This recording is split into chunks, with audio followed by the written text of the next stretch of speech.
See, and that kind of makes me wonder: are the band? Sorry. Hey, Brendan. Hey, how are you? Good, good.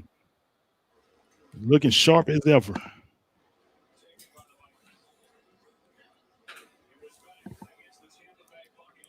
You watching this this replay on Fox Sports? Which one? NFC Championship game, 2009. Oh, really? Oh. Yeah, it's the very end of it. Oh, man, I'm missing it.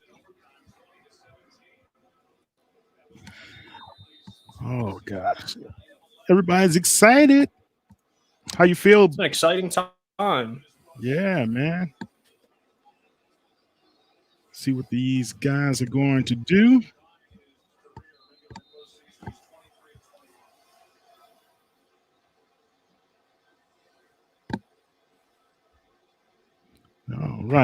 All right, Saints fans and Hoodats from all over the world. This is Kyle T. Mosley. I'm here with Brendan Boylan.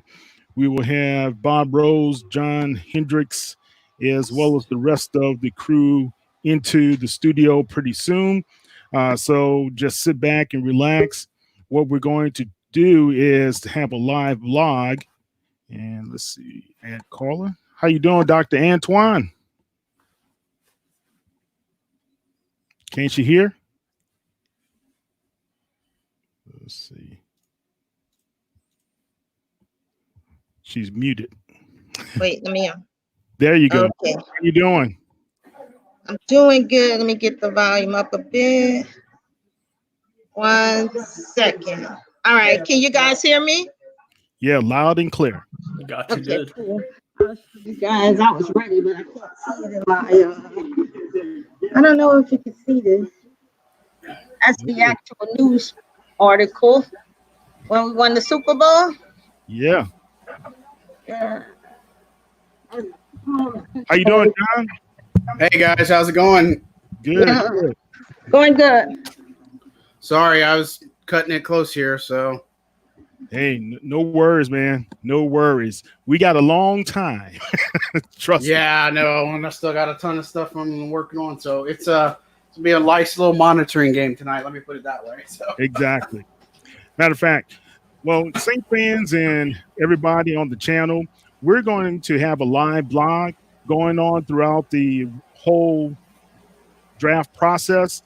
We're going to pop in every now and then to be able to give you guys some ideas of what to expect or what's been happening with any trades, transactions. If the Saints do trade up, we will be there and come back on the live to be able to talk with you guys and share with you our thoughts and analysis of what happened in the trade as well. Okay. Before we even get into all of those other particulars, guys, how do you feel about what's happening tonight? Are you excited? You got to be excited, right? I mean, there's a lot of stuff that's riding on this, and I think it's just a chance for this country. I mean, really, world, right? That we chance to take our minds off of things related to the coronavirus. I mean, this comes at a great time. I think this is why the NFL pushed to have something on the books, and I think a lot of us are going to be grateful just to be able to see some sports, see some people talking about sports, and just at least be a little bit interactive. It's better than not having anything at all. Definitely, man. Get your mind on something a little bit more positive, man, especially if the Saints are able to make that landmark and that blockbuster trade, as we all have been anticipating, because the Saints have been trading up quite a bit and talking to a number of teams. Brendan, what have you heard about the Saints possibly trading up? Well, I've heard that they've talked just about almost every team that's above them. Just to kind of inquire and feel some things out. But one of the last things that I've heard is that they truly believe that their guy is going to be available at 24. But, it's all smoke and mirrors with reports like that. You never know. One of the last things I saw was that, but I've also heard the potential of trying to trade all the way up and get Isaiah Simmons out of Clemson. So that would be a big move by the Saints. But part of me feels like they're going to stay put. Yeah, to get Simmons will be, man, that will be huge because he is huge, number one. And to have that speed and size to counter the large tight ends that we are going to be facing in the league, like Kittle, as well as Rudolph, and also now we have in Tampa, the Grok is back, right? So, John, what are your thoughts there? Do we have enough draft capital to be able to move up? Yeah, look, I think it's never a question, right? I think that, again, you're looking at if this is the year for Drew Brees and if this is the year for the Saints where they're going to go all in, they're not worried about what picks they have for next year. They're not worried about all this other stuff. They're going to make the moves that's going to make this team the best it can be. And, given the offseason that this team has had, there's not a lot of needs that they have. I mean, they have their starting offensive line that's coming back, defensive line. I mean, you have questions at linebacker, obviously, with Kiko Alonso, Caden Ellis, and then you got Alex Anzalone coming back from injury. So that's really your big question marks. And then ultimately, you get Emmanuel Sanders. You know what you have with Michael Thomas. Third wide receiver down is where you start saying, I don't know. I mean, we've seen a lot from Traquan Smith, but there's a lot of areas where they can improve, but it's not like, years before where you're saying, well, they need this, and this, and then we'll see what happens. Right. Especially you talked about wide receiver, man. This is a really deep draft full of good wide receivers, people who can possibly fill into that third spot and compete with Traquan Smith and a couple other guys that are on the roster, right? So, Carla, I mean, you talked last week about Justin Jefferson as being one of those guys you would like to see. Anybody else other than Jefferson be on the radar for the Saints? Actually, I like Love. Jefferson, yes. I was holding out hope that he would be available by the time we got at pick number 24. But I'll tell you this, and I was speaking with my husband about it earlier. I found that Sean Payton tends to give up a whole lot to get to where he's trying to get to. And with this possibly being Drew Brees' last year, I really think with Taysom Hill not signing that contract yet, I really believe that we need to have a backup to the backup. And so I'm just praying, though, that we don't give up more than what we need to give up because, we don't have that many picks as it is. So I'm just praying that we don't give up the house. I'm serious about that. At least I do a Dicker, right? We don't want to fight Dicker. But, coming into this season and thinking about everything that's going on and will this be Drew's last season or not, John? You have to wonder, you brought up a great point. Is it the time to go all in right now? I think so. I mean, look, this is the last year you can do this with the 2017 class. I mean, yeah, you have Lattimore and Ramczyk coming back on fifth-year options. We know that's a big win, but, Marcus Williams, you don't know what you're going to have. Alex Anzalone, Trey Hendrickson, many of those guys from that stellar 2017 class. And, I mean, again, and obviously we talk about Alvin Kamara. Again, he's been a name that's been floating around that some people would trade him or not. I think that's absolutely ludicrous because you look at some of the things Sean Payton's talked about with not having a spring offseason program. I'm not trading Alvin Kamara to get a rookie to tote the rock, when you're not going to get back to football until hopefully July when training camp's rolling around. I mean, this Saints playbook is very, very, very complex, and you need smart guys in the offense. Not saying a rookie couldn't come in and do it because we saw Kamara do it, but again, the belief that this team is this is the year or the next year, I think it's probably a 2-year window just because I think Brees could play beyond this year. But you got to treat it like this is the last year for you to do it with all this talent you have. And, trading away pieces of the puzzle that are going to absolutely help you win, it just doesn't make sense to me. Definitely. So, guys, we know that coming into the draft that the New Orleans Saints are 13-3 from last season, but they have a lot of a lot of pieces to the puzzle that are still left undone, right? Can the Saints get over the hump? Can the Saints be able to put it together? What is the next step? Do they go and focus on defense early, or do they take an offensive player? Those are some of the questions that have always been there. Brendan, what are your thoughts? I think when you look at last year in particular for the Saints and you see what happened in the playoffs, yeah, you had some injuries ding up some guys, but you really need another weapon outside of Michael Thomas. And you alluded to it earlier, Kyle, that this is a really deep draft class at the receiver position, and maybe one of the most deep draft classes we've ever seen at that position. So looking at like the first round, New Orleans could get the quote unquote best guy available, and then look towards the later rounds to maybe fill in some pieces. And to John's point, this is the year to go do it. So I wouldn't be surprised to see the Saints trade up and get that defensive playmaker, something that has been missing over the years. You saw, obviously, if you want to allude to the Super Bowl run, there were plenty of playmakers on the defensive side of the ball. But over the last few years, you've seen, you have Marshawn Lattimore, who has a really good year and then a bounce back year a little bit last year. And Marcus Williams has been an up and down guy in the defensive backfield, but it doesn't have to be a defensive back. It can be anybody to be a playmaker. We talked about the potential of trading up for Simmons and not giving away the house, but that might be a player there to go defensively get that playmaker. Right. A lot of good talent out there, man. A lot of good talent.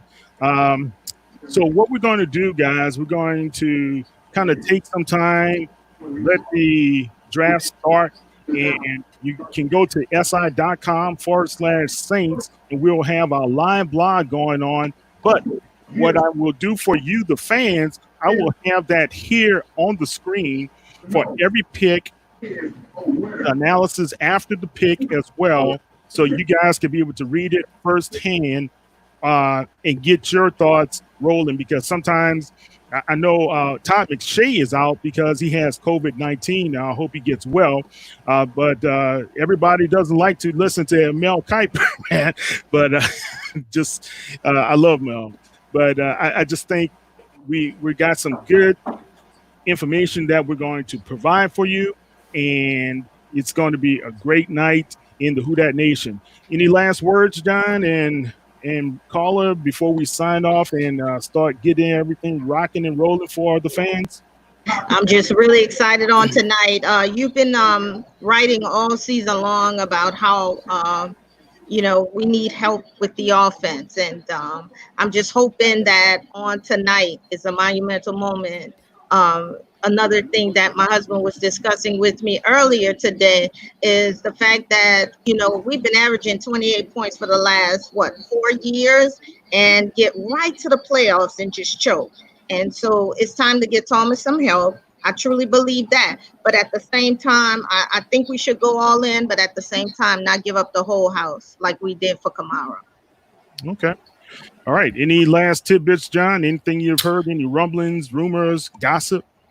I mean, the thought is that they're going to trade up. I mean, that's the wild belief. I know. And the thing is, they're doing their due diligence now. They've been doing their due diligence. That shouldn't come as a shock to anybody, right? And the Peyton's MO is to trade up.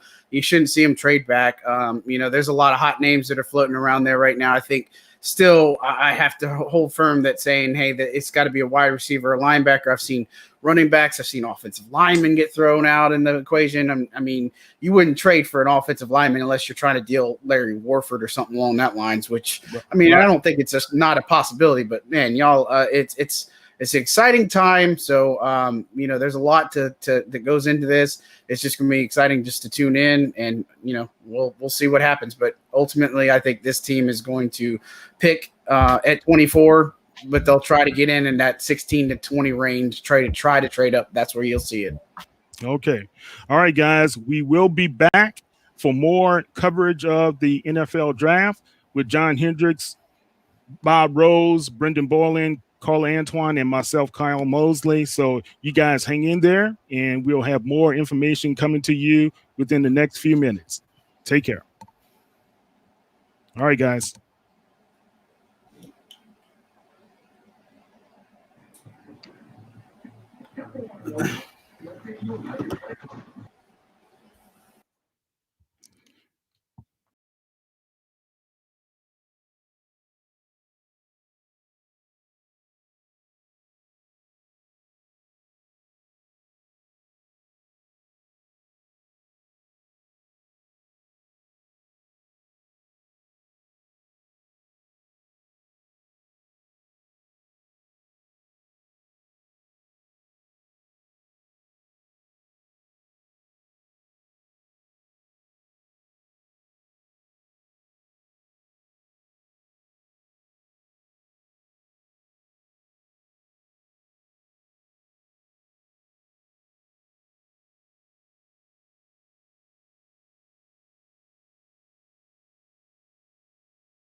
Probably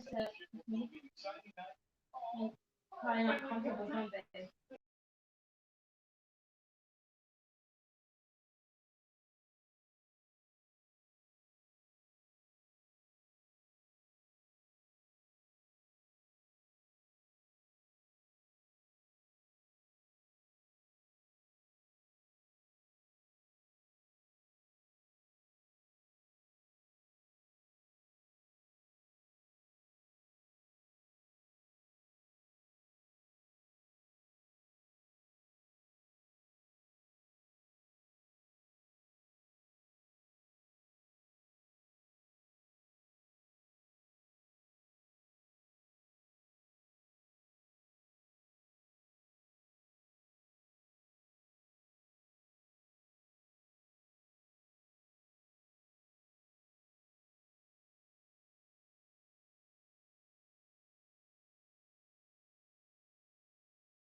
What's happening, guys?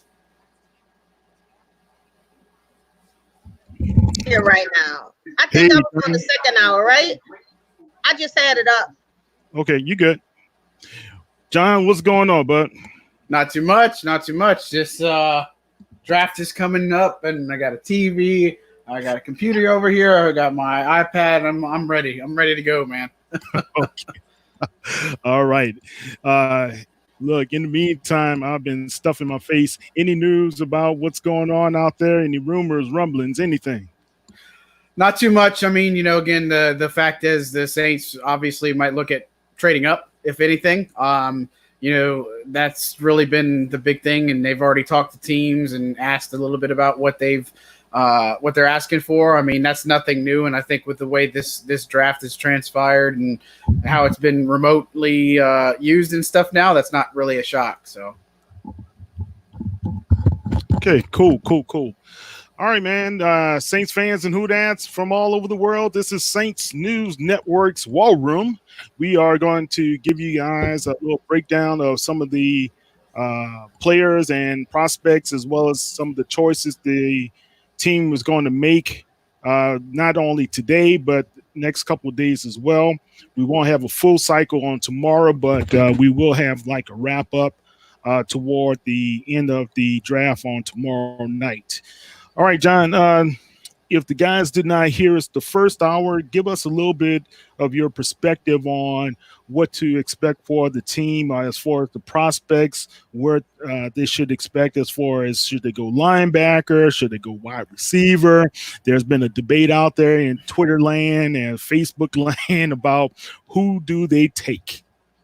Yeah, look, I mean, obviously it's going to depend largely on how this board falls. I think realistically, though, you could potentially get the linebacker that you want. Patrick Queen, Kenneth Murray, I think that's obviously your top draws there. Wide receiver, it's just going to depend. I mean, Justin Jefferson is a guy that could potentially be there for you. Brandon Ayuk is a very popular name that's been associated to the Saints in mock drafts. So what I would tell you is start paying attention more to that 15 to 20 range, because you want to get in front of a team like the Eagles if you're going to take a wide receiver potentially. And then linebacker, if somebody like Queen goes off the board or Murray goes off the board and that's where you're going, then I'd see the Saints trying to trade into the next pick or the pick afterwards to try to get that person. Man, you bring up a good point. You talked about the Eagles just now. Are there any particular trade partners out there that you think the key will be keys for the Saints right now, other than let's say, Miami has multiple picks? Who else can they also look at other than the Eagles? I mean, that's one possibility. The Broncos would be another one. I mean, I know they're going to need a cornerback and a couple of things that they have to need. Atlanta's supposedly going to be aggressive, so I'm curious to see if they trade up who's going to end up getting that number 16 pick there. Dallas is another one that you want to watch out for, potentially taking a wide receiver there. Miami at 18 and even the Raiders at 19 would be the spots I kind of look at. Maybe even the Jaguars. I mean, the Jaguars are for me a trade partner the Saints have had before. But I think that's when you look at, hey, once you get to that 15 to 20 range, that's why I say it's anyone's guess what will ultimately happen, but that's the ones I feel really good about. Okay. Brendan, we were just talking about draft partners or potential draft partners for the New Orleans Saints. Any thoughts there? Can't hear you, Brendan. Microphone. It's not on, buddy. He's transmitting his thoughts, telepathically. That's all. Using the force. All right, exactly. Yep. It's crazy. All right. Nah, I can't hear you, Doc. But that's okay. See if you can come back on. Let me kick you out first. All right. That's okay. And for those that are tuning in live, don't think I'm rude. I'm just paying attention to what's going on TV and then Twitter. I'm monitoring everything. So it's just a lot going on with the draft. Yes, and we have the beautiful one himself, Mr. Bob Rowe. What's going on, Bobby J? Not much. What's up, guys? How you doing? I'm okay. I'm tired already, but I'm okay. Yeah. All right. Tired's a good way to put it, probably. Uh-huh. Exactly. All right, Brendan, can we hear you now? I hear you guys. So I hear him good. just fine now. Hear you now, Dad. All right, great. I was saying, I think you look at Dallas right in the middle of the first round. That's a team that's talked about trading back. That's a real potential if the Saints want to move up. I know right when I got on, John was listing a couple previous trade partners. So obviously when you have relationships like that over the years, you could look that way as well. But I think the Saints stay put. I think after having a little bit of time to digest, look at it, and see how the board is and potentially how this board is going to play out, I think the Saints stay put at 24. Oh, interesting. I still think it's a strong possibility that they trade back. I know that's not Sean Payton's style, and I get it. And there's going to be so much talent sitting there at 24. I'm just looking at potentially picking up picks for next year and gathering ammunition to move and get a quarterback then, because I don't think he's going to do it this year.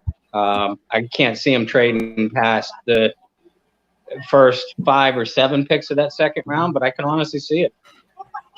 Let me throw a scenario at you, Bob. What if Tua drops into your lap? What do you do? What do you do? Oh my God, yeah, you got to take him. And matter of fact, and I think we kind of painted that scenario the other night too. If it's me and Tua starts to drop to 9, 10, 12, if I'm the Saints, I'm burning up the phone lines then. But if you don't and you sit pat at 24 and Tua drops to you then, I really think you got to take him at that point. Yeah. You know, you can't let somebody who similar skill set, younger than Drew, but he, like Bob and Mike said last time, Tua is very accurate, and also he's just a great prospect, good instincts as a quarterback as well. You have to love what you see there. It's going to be hard for him to get out of that first probably top 10 spot, in my opinion, but stranger things have happened in the draft, right? Right. All right. And I know everybody's been salivating over Isaiah Simmons, even our guys on chat. They're like, oh, give us Simmons. And then there's the Murray versus Queen guys as well. So tell me, Brendan, what are your thoughts about Murray and Queen?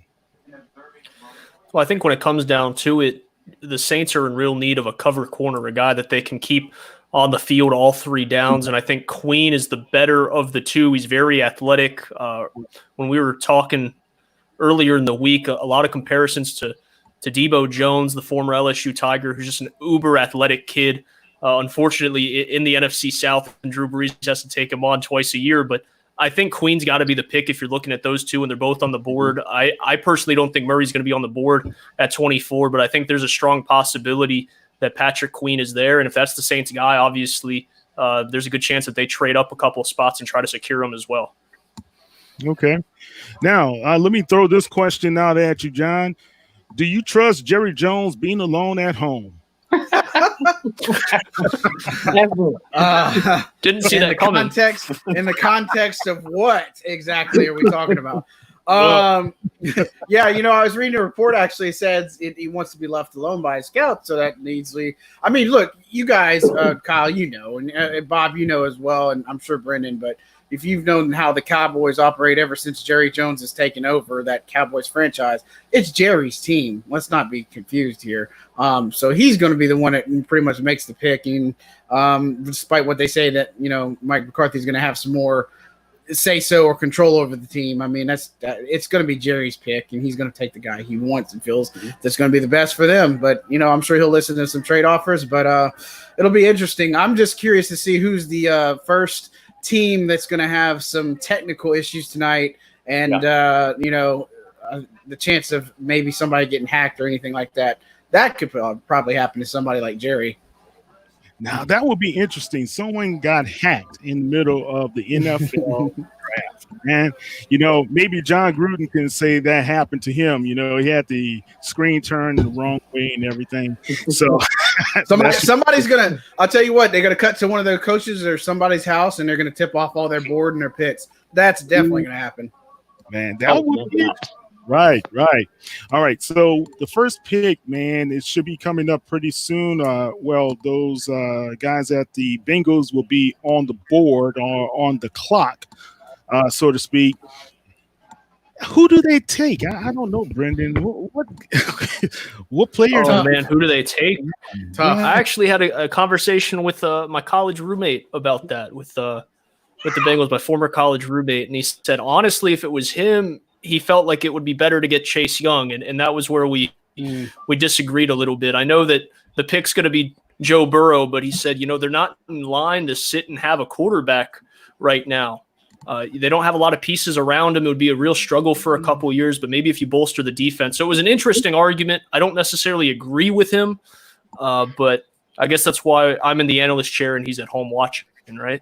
But look, Joe Burrow fans, look, you guys got to be very excited right now. But what do you do with Andy Dalton? That's the big question, man. Or Red. I mean, he's given that team all he's can give them, and they really haven't supported him most of the years being in Bengal land, Bob. So what do you do with Andy Dalton? Do we make a play for him, say, hey, come to New Orleans? Yeah, I think Dalton is absolutely in play. And I think if you're the Bengals, you field offers because it's going to come from more than the Saints. The Patriots are going to need a quarterback, along with a handful of other teams that are probably going to call. And if you're the Cincinnati and you get an offer that you like, you move them.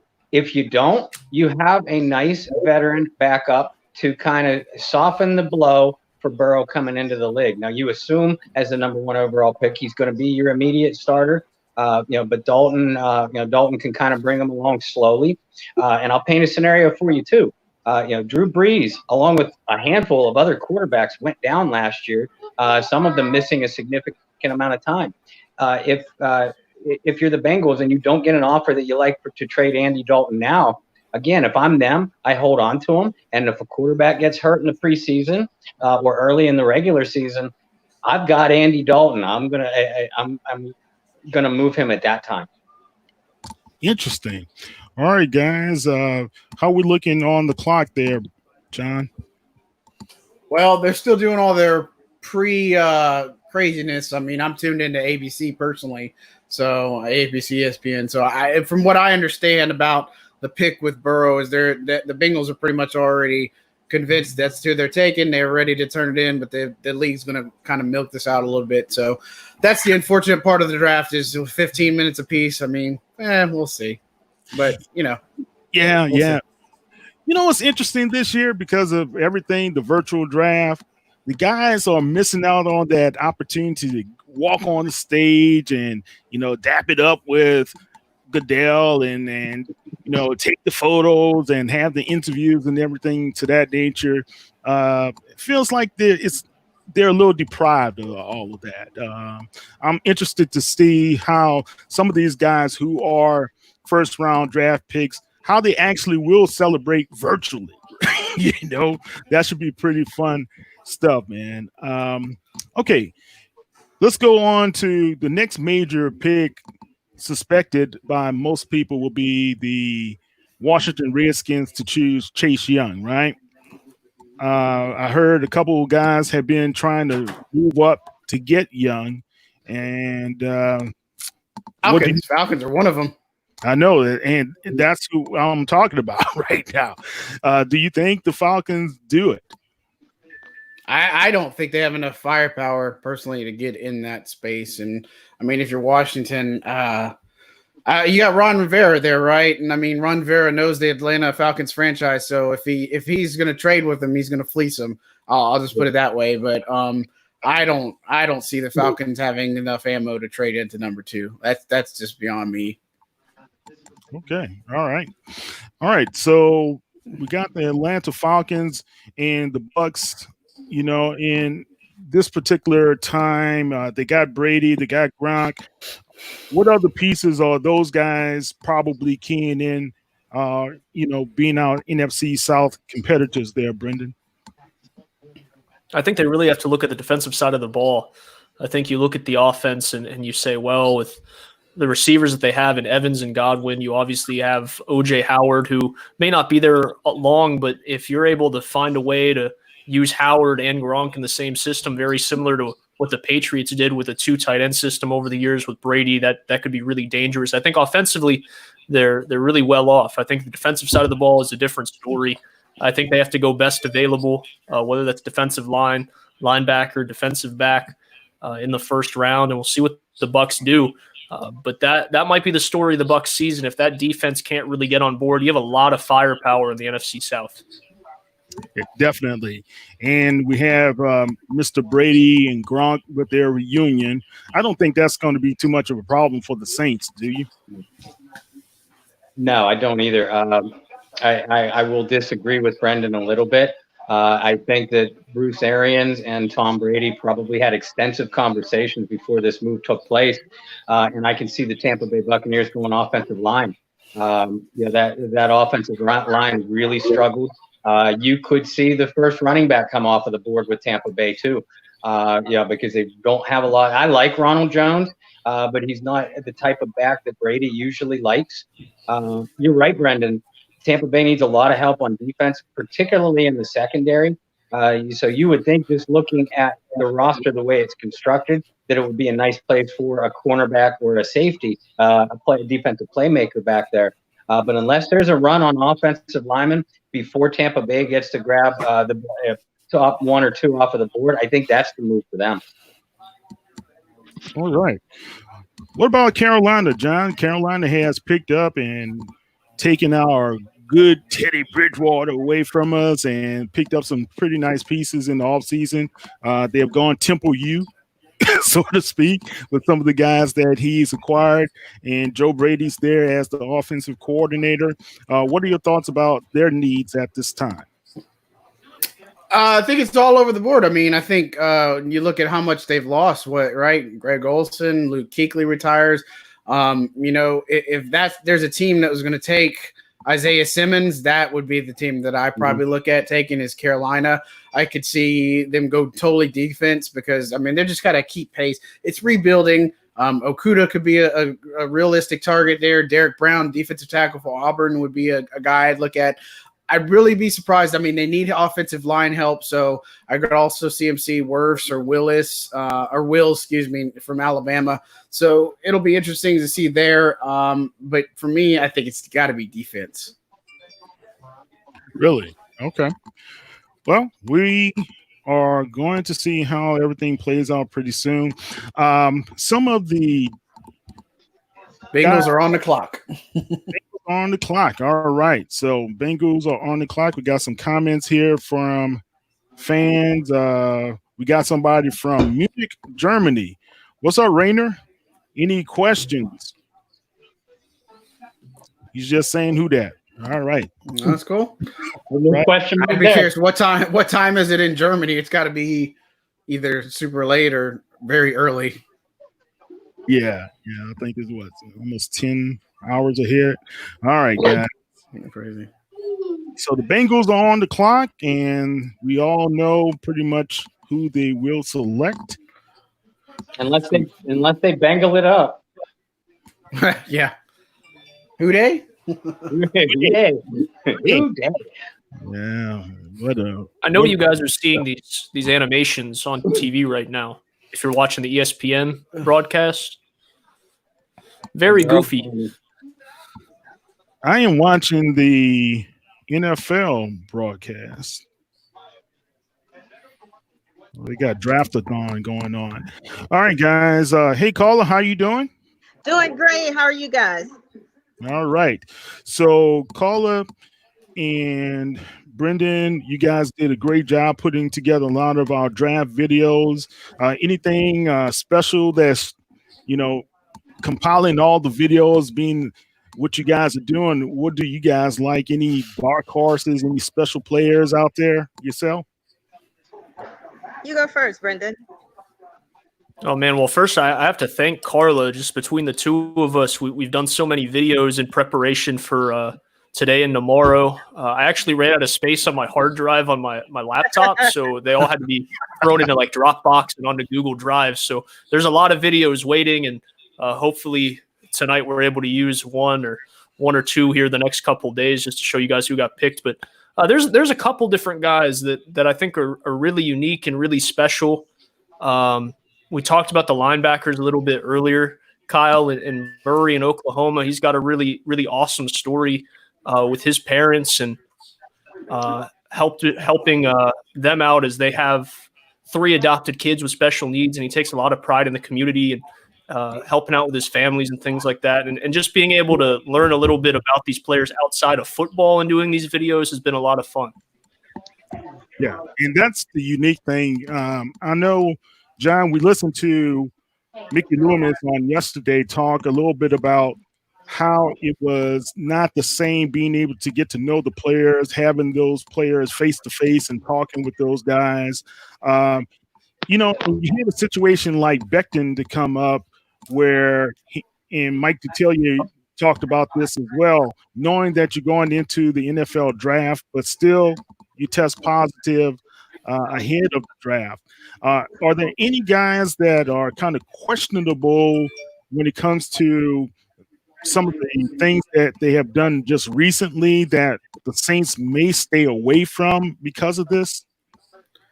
I can't think of anybody this second. I think Becton's a great example of somebody, if you're going to mess up and do something like that before the draft, that's just not the way to do. I don't think he's going to fall at all, really. The biggest thing Loomis really stresses the fact that, all the players that they didn't get to talk to at the combine. I mean, those guys, you can't do the medical rechecks or you can't do some of that stuff that's so important. And none of their top prospects, their top 30 were able to visit the actual team facility or anything like that. So, I mean, it's unfortunate, and that's just a sign of where we're at in the times right now. But, again, right now there are going to be people. I think, what was it? It was the year when Laramie Tunsil's stuff came out and stuff. That was a big deal.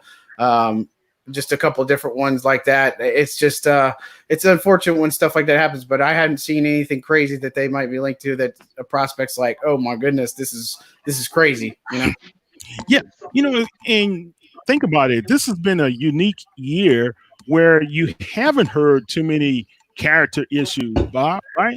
I mean, it's been kind of squeaky clean type of guys. Yeah, you're right. It's been I'm not going to call it a high character draft pick year, but the guys that I was studying for these draft profiles, obviously I watched a lot of film too, but I did what I could to delve into some of their backstories and did like 50 different guys.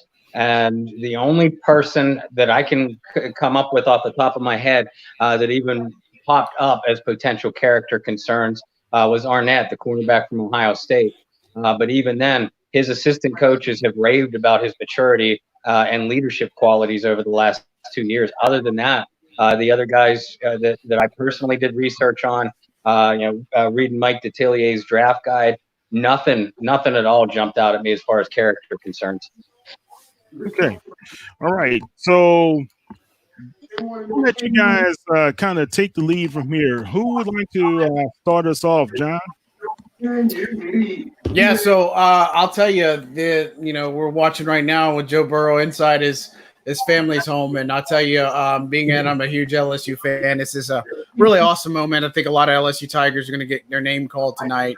Justin Jefferson, Patrick Queen, Chase On's another one. Got Grant Delpit, Christian Fulton, a lot of guys. I mean, it's a special year at LSU. I was really surprised to see everything transpire, but Burrow was a really good guy, and I hope he has the same type of success in the pros that he did at LSU. I mean, it's tough. It's a tough league to be in. That's a tough division too. But and getting back to the Saints, underrated move they made today. They brought back another one of their own, Johnson Batamosi, veteran guy, defensive back. He's more of a special teams guy, but that's one move that this team made today. So again, just another quiet move. It's not going to set the world on fire, but hey, this team has had such an emphasis on bringing people back and being able to keep their own. So I think that's been a huge piece. Bob, you've talked about it too. What do you think has been probably some of the standouts for this Saints offseason so far? I think generally speaking, like you pointed out, John, the fact that they've worked so hard to keep their own, and they only really lost Eli Apple and AJ Klein. Uh, and I think with the off season that we're going to see out of the NFL, very little team activities, and these guys aren't going to be able to get together with their coaches. You're not talking about a bunch of new free agents that have to get used to a new system, new terminology, new teammates. I think that this year, with everything going on, more important than any other year that we've seen probably in our lifetimes, the fact that the Saints are keeping such a talented core together is going to pay dividends really early in the season. Yeah, no doubt. I agree with you, Bob. I mean, paying dividends is a great way of saying it. Absolutely. Brendan, Sean Payton announcing the other day saying, hey, we're not going to have a spring off season or spring, camp or anything like that. And the emphasis is being on the families, right, and taking care of yourself. So similar to 2011 when they didn't have a spring off season or anything. I'll just put you on the hot seat. Do we have Saints football in 2020, or are we going to have it without fans? What's it going to look like for us? I think what you said is really interesting, and really interesting proposition, that is playing without fans. And being someone that also does a lot of college football, I can definitely see the NCAA going that way and going, let's not play with fans. Let's have essential media. Let's make sure we can still get all these games broadcasted and such.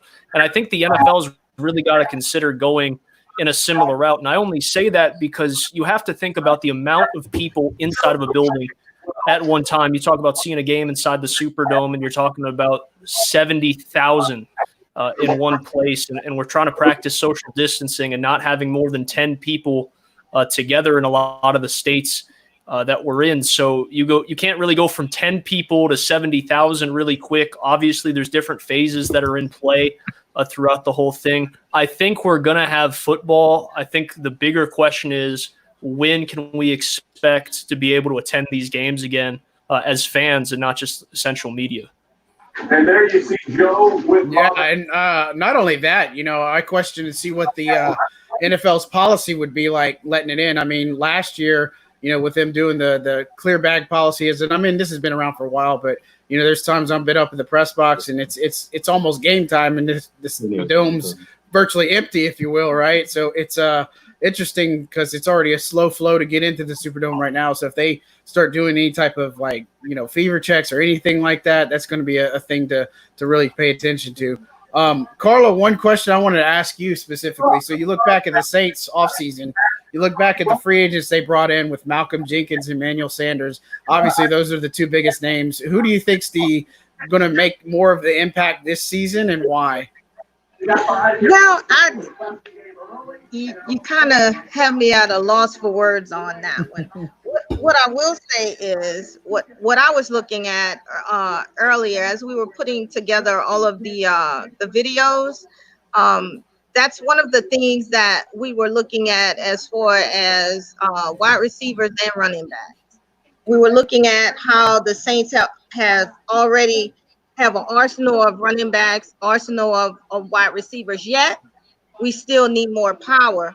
As I said earlier, when we look at the average of those 28 points, yet we seem to choke when we get down to the playoffs. I found that we really need more scores. And as I mentioned to Kyle earlier with Michael Thomas, it seems like we have so much power on the offense, but yet we still come up short. And so I was noticing as we were putting the videos together, Moss, and I had a question. What do you guys think about Moss? Because I haven't heard his name tossed around that much. But if you all remember back in the day, there's a rich history in the Saints, in Randy Moss. So what do you guys think about Moss as a possible help for our offensive line? Well, I tell you, Thad Moss, to me, I loved his play. And the thing is, I would tell you, LSU tight ends typically don't get a lot of love just because they're not utilized like a lot of these other guys, like a Colby Parkinson from Stanford and all these other ones, right? So I think he's very talented. I think he's going to be a steal in the late rounds. I think he's going to have some great success on the next level for whoever drafts him. I think he's a playmaker. I think he's extremely good with his blocking, and I also think he can catch extremely well. So he just needs a team to take a chance on him and, have a good foundational quarterback and wherever he lands, I know he can work hard and work his way up the depth chart, and might be one of those late round steals that people are talking about. Now he's a power player now. So how does he fit into the scheme of the way Sean Payton loves to coach? Well, I mean, you look at somebody like Josh Hill. I mean, he's a prime example. He's able to block, and he's known more for his blocking and just different things, whether they take tight end screens to him or just try to overload sometimes his side, that right side, when he's in run formations or anything like that. And Moss is a guy, he's got I was going to say what Peyton usually refers to, but I'll say he's got the booty and the mass to go along with everything else, since we're trying to keep it a little G-rated and such. So that's what I really like about him, is that he's a physical guy off the line. He's not going to back down from somebody, and he's just going to be able to eat you up when he gets onto that next level. Gotcha. Washington got their pick in pretty quick, guys. What you said? Washington's pick is already in. They haven't announced it yet, but they got that quick pick in pretty quick. Wow. Well, they know they got to go. Got to go with Chase, man. I would be surprised if it was someone else. All right, guys. Those are good things that you're saying, but Moss looks like he might be more late third round? At earliest, I think late third round. I'm with John. I think he's going to be probably a fourth, maybe even slip to the fifth round. Depending on the need. This tight end class, I'm not over. I like Thaddeus Moss. Like the kid from Florida Atlantic a lot too. He's my favorite tight end in the class. But other than that, I'm not impressed with this tight end class at all. Wow, not impressed. Not even the guy in. I think you did a draft profile on the guy, right? Kmet, Notre Dame. Yeah. What do you think about him? It's not that I don't like him as a player, but this talk about him possibly being the only tight end drafted in the first round, that's way, way, way too early for him. I wouldn't – if you're going to put him at the top of the tight end class, I wouldn't even start looking at him until mid-second round. That's not to say he's not going to come off the board earlier. That's just my opinion on him. And like I said, if it were me, even if I needed a tight end, I would probably wait till a little bit later in the draft and grab. Why can't I think of the kid's name off the top of my head? Bear with me, guys. I got papers flying everywhere. Well, I'll tell you, while you're looking into this, Washington's pick's already in, and we can breathe a little bit because the Falcons didn't move in front. They took Chase Young, so that's definitely not surprising there. No. Harrison Bryant, that's the kid from Florida Atlantic I really like. Love his skill set. But yeah, as far as what you were saying, John, leads me to a question for all of you guys. What of the moves that we have seen throughout the NFC South, other than New Orleans, is there anything that has you a little bit concerned as far as what our opponents, what our divisional opponents are doing? For me personally, I'd say Atlanta seems like they're trying to get as many first round talents if they've had on their roster. That's been an interesting thing. I think it's important here. A lot of fans didn't want to keep Thomas Dimitrov. They didn't want to keep Dan Quinn, but they're keeping it around again. Todd Gurley, I think that's more of an overrated move than it is. I think it's like a Steven Jackson 2.0 move potentially. You trade for Hayden Hurst. Their depth is really what's going to be the question mark, and their offensive line is just not that good. Defensively, they've got some opportunities too. I think they're the biggest legitimate threat to the Saints, despite what Tampa's done, because even with Tampa getting their offense in line, they still have question marks on the offensive line. They also have question marks in the secondary. Their linebackers are really stout, but Shaquille Barrett fell off in some last year, and Levante David's only going to get older too, and their defensive line, Ndamukong Suh, Vita Vea, those guys like that, Jason Pierre-Paul, not the players that they were before. I mean, if you're talking just like Brady and Gronkowski, if this was 4 or 5 years ago, I'd be a lot more concerned, but this is 2020. These guys aren't nearly what they were. Couldn't agree more. How about you, Carla? Is there any of the NFC South teams that make you, with the moves that they've made, to make you really think this team's about to make a big jump? I couldn't hear that. I'm sorry. I just turned your volume up. I asked you if any of the other NFC South teams with the moves that they made this offseason, is any of them with any of their moves, has any of the teams really made you think to yourself they're ready for a big jump up in record and quality of competition? I think I can hear you. If I'm understanding you correctly, I was a bit concerned about the I wouldn't say last minute, but the early move that Tampa Bay made. I don't know Gronkowski. I'm not really sure. I would have rather been at them be in another conference with the combination with Brady. I'm not really sure, and they make me a bit nervous. I'm not sure how you feel about that, but that's why I'm hoping that we make a big move in this draft, because if this is Drew Brees' last year, I'm looking for a Super Bowl. And I went back in my arsenal of archives, and earlier I showed you guys I got the frame with the newspaper of our Super Bowl win. And as I reminisced, I thought about, this is one of the most important drafts that we've had in recent years, and we really need to make it count.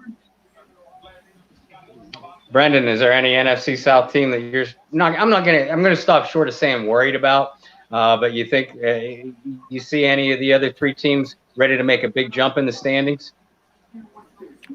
Obviously Tampa Bay getting Tom Brady and Gronk, it makes you raise your eyebrows a little bit, but I'm on the same page of the book as you guys, saying this team, I don't think they're ready to make that jump because the O-line's still not there. I mentioned earlier they have a lot of defensive needs that they could address here in this draft, but I don't foresee them making a giant jump. And same with Atlanta. I think the Todd Gurley move, maybe not overhyped, but it's this nice media moment where you can say Todd Gurley's coming back to Georgia, where he spent his collegiate career, but there's a lot of questions about the arthritis in his knees. And the Falcons, I see, are a team that you look at the roster on paper, they're almost like a really good Madden team. They're really good on paper, but they can't really put all the pieces together year in and year out. And I think that just might be another example this year where you look at the team on paper and you say, man, this team could put up 28 points per game. And then something happens and they just don't gel correctly. And I think that's probably another year for Atlanta. When it comes to the Panthers,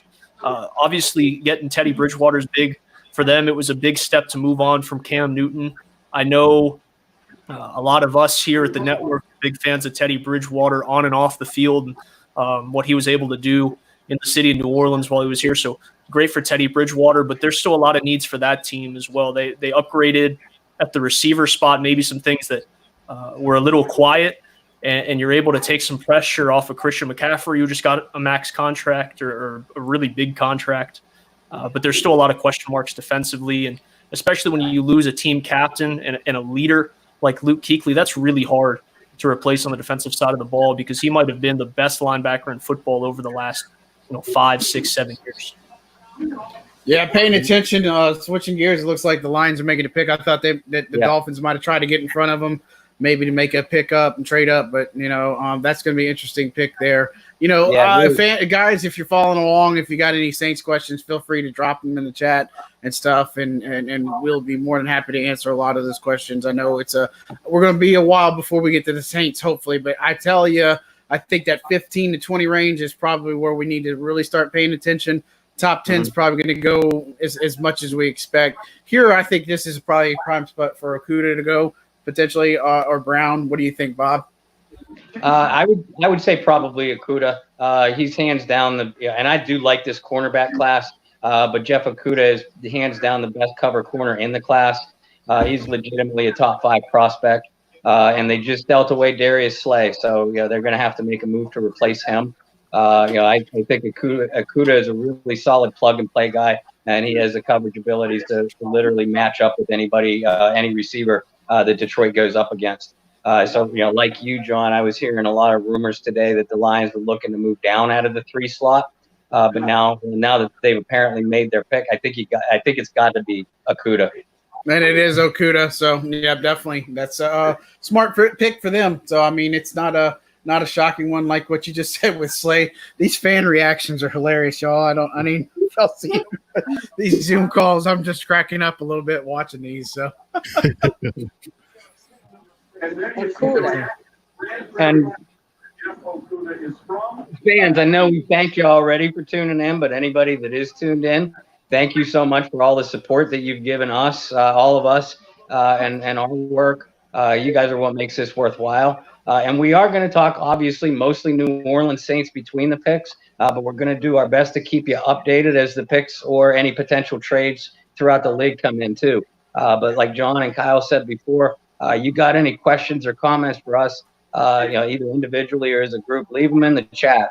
This is all of us have worked really hard during this draft season, and this is kind of our night to shine too, as well as yours. Yep, I agree. Giants on the clock. Is there any possibility this is not an offensive lineman? I don't see it. I don't see it. Just ask anybody. Is there anybody other than an offensive lineman like Wirfs or Wills that's going to go to the Giants? Yeah, I love Wirfs. Wirfs is a guy, man. I wish something had bad came out of about him so he can fall to 24 because that guy is going to be in the league. That's a potential Pro Bowl, All-Pro, as well as Hall of Famer if he keeps his head on straight. He has all the tools. He reminds me of Willie Roaf, you know. Mm-hmm. So he's an excellent guy, man. Excellent guy. Very good personality as well. I really like that kid. Yeah, he's got that wrestling background. When I watched him, I mean, this guy, and again, it's Iowa football, but it's still good competition there, obviously. But man, he is just a mauler. He is absolutely just a mauler, and I think he's going to do well for the Giants there if he's taken, and Saquon Barkley, all those guys. I mean, the Giants are a team that needs to get over the hump, and Eli Manning retired, and they've got a lot to figure out there at that organization, but I still think they're in rebuilding pieces, but that's a good start if they can get another offensive lineman. Definitely. Guys, I know we've mentioned it earlier, but Akuda, I am so happy for him. I was looking at ESPN earlier, and even LeBron James had some words of encouragement. As you know, his mom passed away. She had a battle with cancer, and to see that, it's really encouraging today. This draft class, I think, have some of the best stories. I mean, some tragic, but some of the best and most heartfelt stories. And the depth is pretty impressive, too. I'm glad you said that because, Bob, you did a profile on Pittman, right? And if I'm not mistaken, Pittman was homeless at one time? Yeah, for a short period of time. It definitely comes from a bit of a poverty background. Shocking considering who his dad is. That he played in the NFL for so long. Pittman's story is definitely an inspirational one. Fans, anybody that's tuning in, go back and read about his story a little bit. There's not a lot of it in the draft profiles, probably because he chose to kind of keep it under wraps. But even Michael Pittman Sr. has had a lot of health problems recently as well. Okay. And Brendan, you have a fan, Stephen Linker, said, "Hey, smile and wave." Hey. What's K8E? It's Katie, my girlfriend. She's always put the 8 instead of ATI, KT. So hey Katie, thanks for watching. Sorry we're not together because of the quarantine, but I love you and thanks for the support throughout it all. I know that I've been away and been really busy over the last month, so I really appreciate it. You got some making up to do, man. I do. So when the quarantine's over, we'll go out to dinner. We'll do whatever. All right, y'all keep that on. This is a family show, so all right. All right, guys. We got some questions rolling in now. Yeah. They want to know who's Katie. I meant football. Back to football, guys. Gals. All right, guys. I am Sorry, I had some technical difficulties earlier. That is why it wasn't on. So, who just selected, guys? I know the Lions selected Okuda. Giants Kuda. are still up. We got Yep. about 3 Giants are minutes on the in clock the still. Yep. Like I said, I think it's offensive line. If it's anything other than the offensive lineman, I'm going to be very shocked. But we do have questions to see. It looks like Underboy Gaming from YouTube asked who our pick is going to be. So let's just say it right now. I mean, we're only a few picks in, but who's our pick? Without even thinking about it. Queen. Anyone? Queen. I'm with Kyle, Patrick Queen. Quinn? I love Queen, but I gotta support my own writing. I picked defensive tackle Ross Blacklock out of TCU this morning. Anybody that's yelling at me for that, blame Detillier. Mike Detillier on our show the other night talked me into it with his silly logic, not so silly logic. So yeah, I love Queen, and I can see them going there, and I can see them going a wide receiver too. But like I said, I'm going to back my own writing, and I'm going to stick with Blacklock. Blacklock is a good prospect, man, and it's hard to pass up a good defensive tackle. Now, if you know Sean Payton and Mickey Loomis, they like to build a team from the inside out, right? And line, especially with the questions about Sheldon Rankins' injuries recently, and having a guy like Blacklock to be able to come in, I think he would be an excellent fit in the system. Well, yeah, and you can never go wrong with a big guy that can disrupt the pass pocket. And if they're, Tom Brady is not even close to the same player. I think we can all agree on that. But even a Brady in his prime, when he struggled, it was because he got that interior pressure in his face, and he scored. For him, his composure sort of got shaky. So I think and we know what Matt Ryan does when he's under pressure. Given that, combined with the fact that I like the depth at linebacker, cornerback, and wide receiver, the other positions in need, defensive tackle is not nearly as deep. So that's one of the other reasons I went with Blacklock. Giants pick is in, guys. Marty McAdams. How you doing, Marty? Marty said, we are not picking the DT. We're going cornerback first. Who's your corner, Marty? That seems like a lifetime ago. Give us your cornerback, dude. Looks like the Giants are making their pick, too. They're not trading. Eli retired following this 2019 season. I think I'll tell you, Marty, if you're thinking cornerback, I think Gladney's probably one of the guys. I think Terrell is the other one from Clemson. I wouldn't be upset with a Gladney pick. I think he's got a lot of good tools that this team could use. Again, the only things that I think I said it the other night on when we're here, the only thing that make me upset is if we take an offensive lineman and if somehow we take a running back, because I've seen running back catch up some steam. I don't see it. Can't see it. No, I agree with you, John, and Marty. Thanks a lot. And I don't necessarily disagree with you, but I would love to get Gladney in. Assuming Henderson, the cornerback from Florida, doesn't slide, there's a handful of cornerbacks that are all ranked around the same.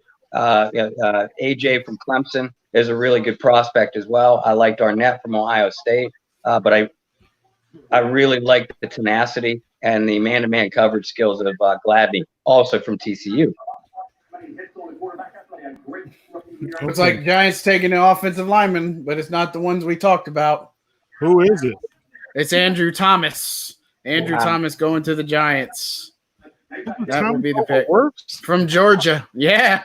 You got Wirfs there. You got Wills there. My goodness. That's Gettleman for you, man. Gettleman will always take a guy you have no idea why. That's been his MO, and hopefully this young man turns out to be a quality offensive lineman for those guys. Man, but I thought Wirfs for sure would have been the guy. Yep. And I'll just say this already too up front on this live broadcast that we're doing. I'll probably see the pick before the actual broadcast does or anything. So if you don't want it spoiled, I'm sorry. Well, I will not tip and tell you. Man, we need the I was about to say. info. Come on, John. Well, yeah. So when I'm at the games, everybody thinks that I'm in the future, right? Because I'm ahead of the broadcast, right? And so people, I guess some people don't understand. DirecTV has a lag, cable has a lag. I mean, if you have an HD antenna, that's the closest you're going to actually get to the actual live. But I'm just that quick sometimes when I'm covering these games. But it's funny because people are like, "How are you doing this?" It's like it hadn't even happened on my TV. I get a good kick out of it. All right, Thomas is a solid pick, though. You have a superpower, John. That's it. That's it. That's my superpower. Yeah. Mm-hmm. It's the Force again, John. That's what I'm telling you. Mm-hmm. Marty, you like Gladly Johnson from Utah and CJ Henderson. All right, guys, y'all can talk about CJ Henderson. Who likes him? Oh, I love CJ Henderson. I just think he's going to be gone even by or before pick 15. I think he's probably the second-rated cornerback right behind Okuda. But right after Henderson, that's when you're going to have your Jalen Johnsons, Gladney's, Terrell from Clemson, and a handful of other guys that that all of us have spoke about over the last few weeks. And so many of them are first-round prospects that we're going to see available in the second, maybe even early third round. Yeah, Bucks, Cowboys, and Jaguars would be the ones I'd watch out for taking that particular pick. So that's more where I would go. But look, he said Gladly, but I think he meant Gladney. I would be happy with that for sure, as I mentioned. So we're watching Tua. Miami's on the clock. I think this is his spot. Yeah. Unless they mess this up and go Herbert. I think Tua's got to be a pick. I heard Herbert has been slipping, man. He's been slipping. I tell you, I was not impressed watching him. There was not much of anything that leaped out to me on the film with him. Thank you, John. It was just for the longest. It's nothing special about this young man. I'm sorry. I didn't see it. It's like when you eat the rice, maybe you eat some red beans and rice, but it has no seasoning. I mean, it's okay, but if you don't have any seasoning, you don't have anything else with it. I mean, there's nothing special about it. I think he just could be all right, but it's red beans and rice without the seasoning. Gumbo without the fillet. You can't have. You gotta have some fruit. You gotta have some fillet, baby.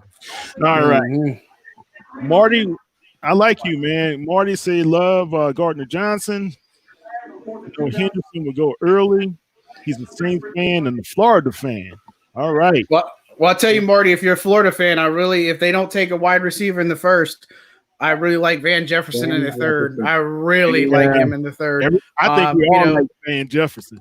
Yeah, it's between. I think the injuries are the only thing that might knock him a little bit, but between my favorite mid-round prospect and the third, if they pick again and they don't take it, it's between him and Devin Duvernay of Texas. So those two would be my absolute cloud. But I really love what Van Jefferson can bring to the offense. Van just has that something, man, about him. And when you look at some of these players, they just have that little it factor, right? Rager has that factor, and I really liked his profile, Bob. Yeah, tell us a little bit about him. Rager, he's son of former NFL defensive lineman Monte Rager. I think made a couple Pro Bowls. And like you said, he's an electric guy in the open field. He's not quite as small as some of the other top speed guys, guys like KJ Hamler, or people like that. Rager is a physical receiver that isn't afraid to go over the middle, but he's a playmaker with the ball in his hands. He's not just a guy that's going to run deep routes for you. He needs to polish up his route running a little bit through the intermediate zones. But you get the ball in his hands in open space, he's going to make a play for you. He has nice hands, runs really competitive routes too. I'm a big fan of Jalen Rager. Exactly. I like him, man. Mims It's in for Miami. Okay, let's see what Miami does. Is it Tua? Is it Herbert? I tell you, this is what I'll say. Even if whoever takes Miami, I mean, if Miami takes Tua, that's going to put some cheeks in the seat. I don't think it's going to be the impact like Reggie Bush did for the Saints in 2006, but being close to Alabama and stuff, I think a lot of people will want to see Tua play, and I think Miami is a great destination if he can land. Yeah, and also being part of SEC country and everything, man, just having that presence down there, I think he's good. Man, he's just a good quarterback, and I don't think that's a pick you need to pass up on. But stranger things have happened in Miami recently, right? Didn't they pass on a guy named Breeze? Something like that, yeah. Dante Culpepper, I think, was their quarterback when they had. Yeah. Mm-hmm.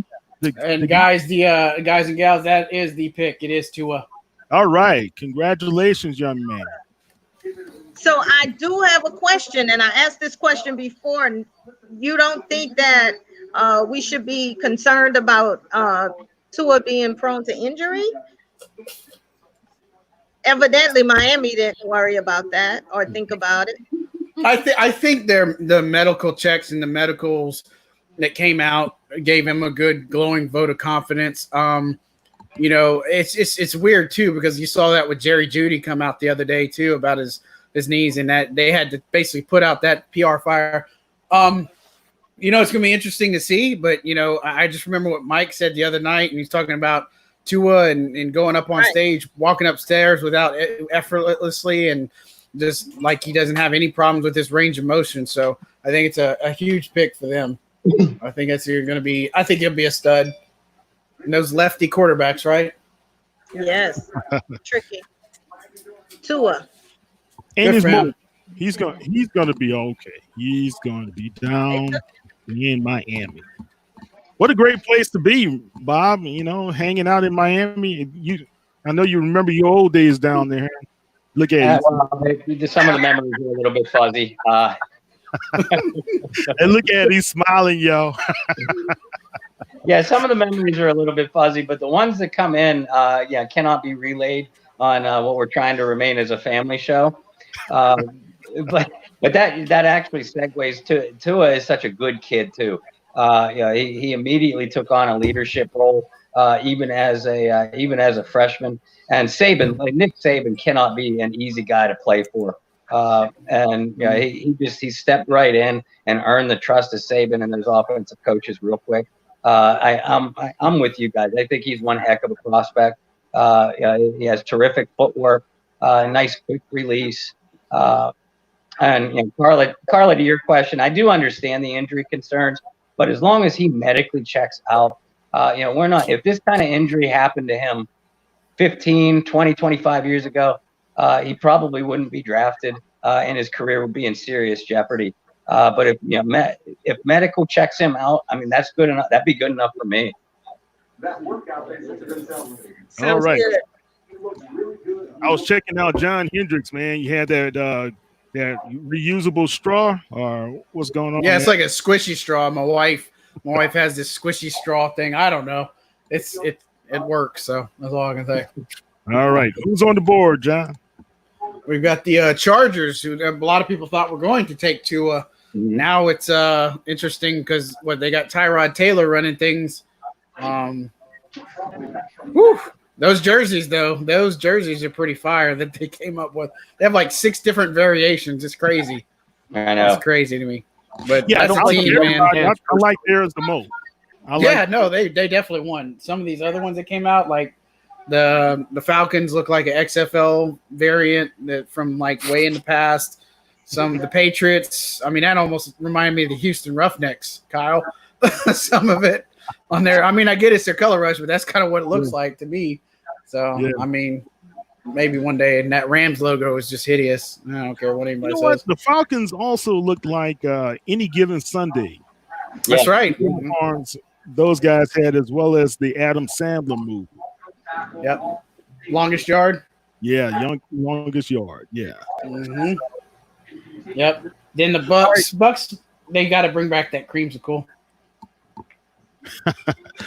All right, guys. Thank y'all for joining us in the first hour. We don't have any major trades yet, but we will stay tuned to that.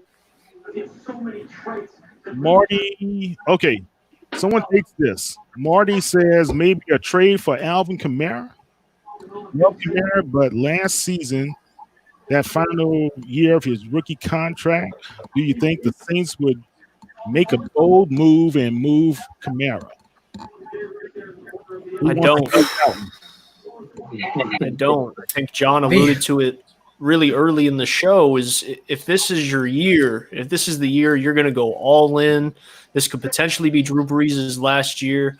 Why would you trade a player like Kamara? Now, this could end up backfiring on the Saints, right? Because if Kamara's not willing to sign a new deal and you lose him in free agency, you might be looking back and going, man, we got nothing for him. However, if this is the year to go make a run at it, you can't risk losing a player like that. And you might look at last season and say, well, Alvin Kamara didn't have a great year. However, you look back and he was playing on one leg that was maybe at 75%, maybe playing a lot of the season, injured, and still put up some pretty productive numbers. He's had 81 catches in each of his first 3 seasons in the league. So a healthy Alvin Kamara, a second-year Latavius Murray, the Saints should have a really good backfield. And I just don't see a scenario where the Saints would trade Alvin Kamara before the season. Yeah, I'll say this. If all they get for Alvin Kamara is a second-round pick, then shame on everybody because he's easily a first-round pick talent quality. I don't care if it's his last year of his contract or not, but you know, again, the injury is more what you need to attribute some of that. And again, you saw Kamara down the stretch in the last couple of games. I mean, the Tennessee game is when he looked fantastic. It looked like himself, and there are other games like that. So, I mean, it's just important. And again, you know, drafting a running back, it's not necessarily somebody that can take over for him. That's like, I like guys like Darrington Evans or Cam Akers, maybe in the third, just to be a guy that if you have that situation again where he gets hurt, and knowing that, you need somebody that can step in just like a Kamara. Not that Latavius Murray didn't do a bad job. I think he did fantastic when Kamara was really hobbled and hurt and injured, you know, especially toting for over 100-yard games. I mean, that Bears game was something. A lot of those games, Jags. So, look, if that's more what I would think of is them drafting a running back. I don't think it's to dump Kamara. I think it's to get somebody else to complement and be some insurance, if you will. Definitely. Chargers pick is in. All right, let's see. If it's not Herbert, guys, do you think that Cam Newton or Jameis Winston end up in powder blue LA? I think Cam should be the one that goes, not Winston. Yeah. Cam Newton needs a chance. Plus, they need to sell those seats in that new stadium, right? Yeah. Well, they might. The Rams are going to have a tough time filling that one out. I'll tell you that much. Yeah, I mean, you'll do better with Cam versus Jameis. Yeah, I agree. And here we go. Yep, third quarterback's off the board. It's Justin Herbert. He's going to Los Angeles. I'm a little surprised by that because a lot of these mock drafts that have been coming out the last few days really had him sliding. So to see him go as high as 6, I'm a little surprised. And now the Panthers are in play to grab that Clemson Tiger that all of us are so high on. Mm-hmm. We'll see. Yeah, and I think Brendan, either you or John alluded to it as we opened up the show. Isaiah Simmons would be a great fit for Carolina, especially. I mean, they lost Thomas Davis 2 years ago, and now Luke Kuechly after this past season. After Luke retiring, and I think Isaiah Simmons can do so much for your defense. They still have the Panthers do. They still have a strong defensive line, just not quite as deep as what it once was. But Simmons would add so much to your front seven. Well, let's not forget with the Panthers, Shaq Thompson has been a really reliable linebacker for them as well. So to be able to pair a kid like Simmons with Thompson would work really well for that linebacking course. Yeah, no doubt about it. And I think the Panthers have a good enough secondary. I mean, they could use some pieces here or there. But I think, if you're going to look at the 3 levels of their defense, linebacker is probably the most in need. Unless, and John, you said it before, unless they decide to go offensive line here, Carolina. And, with Wirfs still on the board, that'd be a great pickup for them. But being in Charlotte, being right there, not too far from Clemson, I know a lot of Clemson fans are sitting on the edge of their seats that are also Panther fans, and they'd be very upset if they don't grab Simmons right here. Brendan, Rebecca says, I see you. Hey, Honeycutt, how are you? Thanks for tuning in. I appreciate it. Man, Brendan got quite the fan club. Hey, I'm trying. I got a lot of support from some Gardner Webb folk from my work over there over the years, and obviously the work in the Big South Conference and ESPN Plus, ESPN3. A lot of people have been following me for a long time, so I really appreciate it.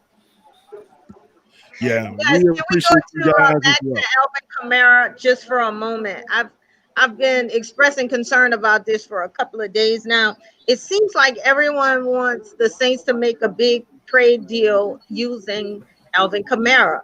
But my question is, how can we afford to pay him? I was having, again, a conversation with my husband, and it upsets me that everyone, if this is going to be the year, just like you said, Bob, let's go in there. But if we dismantle the team trying to get others to come in from the draft or even free agency, I mean, how can we make a real run at another Super Bowl if we dismantle some of our big playmakers? Again, we already said that he wasn't Kamara wasn't at his best on last season. We knew something was wrong because his numbers and his stats were so different from the year before. So we knew something was wrong. And at the end of the season, it came out that he had an injury, and he played through that injury. And as Brendan said, you know, he did fairly well to say that he had an injury to his leg. But how can we, in good conscience, keep, and I know that it's a numbers game with the money, how can we keep Alvin Kamara when McCaffrey has this $100 million contract? I mean, how can we afford to keep him and keep our team together? I mean, as far as the money is concerned. Well, I will tell you, I'll answer that question in a second. Panthers made their pick. They're taking Derek Brown, defensive tackle. We talked about him just a minute ago. So wow, they don't take Simmons. That's crazy. So but here's what I would say about, yeah, it really does. Man, Simmons is falling. This is just, oh man, this is gonna be a nightmare. It might be good for the Saints though. You never know, right? You just never. Right? That's why I always tell people, I said it just depends on how this board falls. But going back to what you said, Carla, I don't think anything Kamara does this season, I don't care if he has another 20 touchdowns. I don't think you can pay him on the same level that you pay Christian McCaffrey. I just don't think that's even a thought right now because, you know, Christian McCaffrey is the Panthers' offense. The Saints have offense besides Kamara, and Kamara's special. I think he's great. I think, you know, the other side of the coin is the Saints aren't afraid to make people the highest paid at their position. I mean, look at Drew Brees in 2012, Michael Thomas. I think at one point, I think Cam was one of the higher paid pass rushers. I mean, they're not afraid to spend some money, but, you know, when it comes down to it, there's going to be a value, a market value that they'll put on Kamara. I don't think it's, like I said, you can't put in the conversation to Christian McCaffrey unless, I mean, somehow he just blows it up. I mean, and it's got to be deep playoff run, Super Bowl, something along that lines that's going to make you pay Kamara some Christian McCaffrey money. But I think there's a good sweet spot to be had for paying him. You know, yearly, I think north of 6 to 8 million probably sounds about right. Just depends on what some of these other contracts are going to look like. So, but I think they can pay him and make him happy in the process. But, you know, let's not kid ourselves. He's not making Christian McCaffrey type money. Yeah. And I think this is a unique scenario with the locker room that the Saints have, and especially it's a weird world, right? Like Twitter is news for a lot of us, and seeing how some of this 2017 class has interacted with fans and amongst each other about getting paid, whether it's Lattimore, or Kamara, and so on and so forth. It seems like they're all set, knowing in their mind they're going to make a little bit of money, but I wouldn't be surprised to see these guys take pay cuts to all stay together, because that is the unique situation that the Saints locker room is in. Interesting point, man. It started with Drew Brees. He took a, I mean, quote unquote pay cut to to relieve some of the cap space to keep the team together. And so, Kyle, I know, I mean, I think we all love Drew Brees, but I know you love him most. And at least I think you love him most. Just put me out like that, Carla. What's up? Well, it seems as though you love him most. But what's going on with Taysom Hill's contract? I have no idea.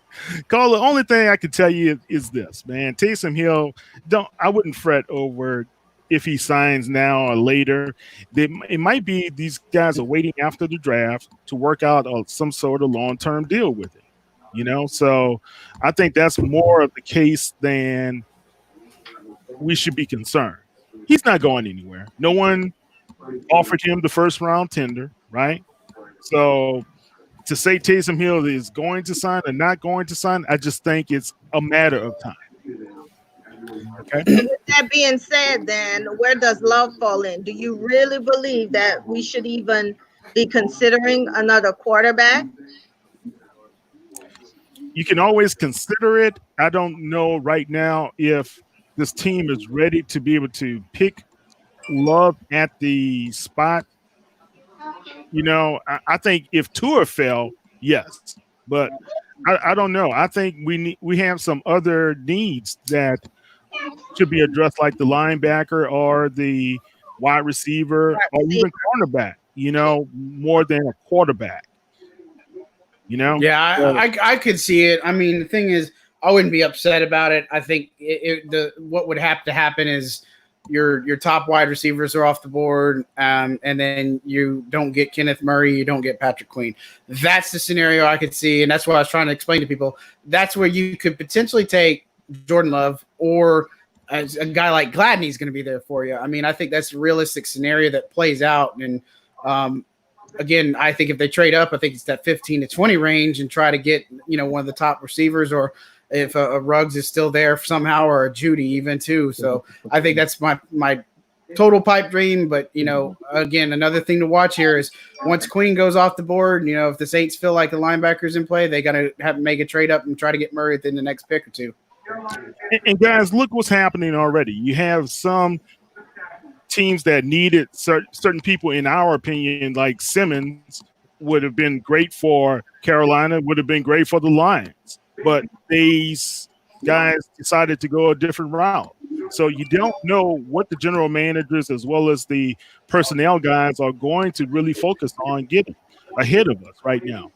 Now, in my opinion, if the Saints have the ability to jump up and get somebody like Simmons, who do you give up in return? And I'm pretty sure a veteran person, as well as some picks, high draft picks in the future, would be the case. I tackled this in my mailbag this morning because somebody told me, hypothetically, what would it take to get to number 10? And that's where the Browns pick. And I gave him a scenario. I said, first of all, the only player I'd be trading up for is Isaiah Simmons to get into the top 10, if that's the case. I think it'd take a first next year, obviously. It'd take you their third and maybe their second. I mean, I think it's a pretty rich price to get into that territory. So, obviously swapping your first, next year's first, maybe you can throw in your third and get away with it, and that would be good value, but you got to dip in more than that and have a second too. Okay. And I think Lauren, did we answer her question? Lauren said if the Saints do trade up, who is their target? And you guys sort of alluded to this a minute ago. I think now if Tua would have slid, I would have said unequivocally, if you're going to trade up, that should be your target. Now that Tua is off the board, I don't think the top three receivers, Judy, CD Lamb, and Henry Ruggs, I don't think that they're that far head and shoulders above the rest of the top receivers that you mortgage other draft picks to get any of the three of them. Offensive line, we know the Saints are set. So, again, you look at the needs on defense. At this stage in the draft, if you're going to trade this far up, it has to be Simmons. Otherwise, you don't pull the trigger. Once you get to 12, 13, 14, and Marty, you mentioned it before. That's when Henderson, the cornerback from Florida. I think I think to move up about 9 or 10 picks to get a quarterback the quality of Henderson. If Isaiah Simmons is off your board, I can make a case for that as well. Other than that, the Saints would be absolute fools to move up to trade up for Jordan Love. John, I stepped away for a minute, but John, I think you were talking about Love. If Love falls to them at 24, I don't necessarily have a problem with the pick, but he's not the kind of prospect, again, that you mortgage your future draft picks to build your current team around your veteran and build your future team around your rookie. Love is not the guy that I would do that for. Absolutely. Looks like the Cardinals have picked. No pick yet in, but I think this is probably Isaiah Simmons' territory. I think he's probably the best spot for him. I think Arizona, when you look at their other needs, I mean, I had seen stuff about them potentially trading Larry Fitzgerald away, stuff like that. I think Wills would make a lot of sense for this team. Wirfs staying here is probably also another thing too. So we'll have to see what the pick's going to be shortly. Worse will be great for those guys, especially knowing that Murray needs that protection, right? Well, it looks like it's going to be Simmons. Simmons, okay. Yeah. Just talked about I was him, but surprised yeah. to see him fall past 7, so it makes sense. Yep. Congratulations. Yeah, 10, that's great value. Yeah. Congratulations. Wow. And it's good to be out in Arizona. Mm-hmm. And going back to that quarterback situation, guys, there's a question. Do you think the Saints would take a chance on Jalen Hurts in a later round and have him sit under Drew Brees? I know we talked about it a little bit a couple days ago, and if I had to take a quarterback and I was the Saints, looking at potentially trading back into the second, or if for whatever reason Hurts were to fall into the third round, that's probably my favorite scenario for the New Orleans Saints to get a quarterback to sit behind Drew. Brendan, we took a look at him when we were doing the videos earlier. He has a style similar to Tim Tebow, and he has a lot to learn, as a young quarterback. But his style of play was shown to have promise under Sean Payton and the way he loves to coach. Okay. Who's up next? You got Jacksonville. I think that's cornerback territory right there. Of course, the Jaguars are kind of a mess right now, it seems like. So, but CJ Henderson would make a lot of sense here. That'll be a good one for them.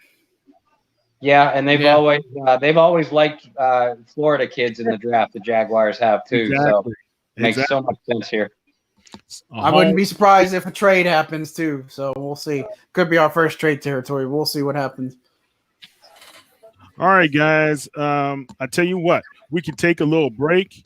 You guys can hang out if you want to, but we can take a little break for a few minutes unless a potential trade for the Saints going up and selecting one of these guys in the next few minutes. Okay? Is that good? Smoking good. All right. We'll be back, fans.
Thank you to all of our service members for your courage and sacrifice on behalf of our country.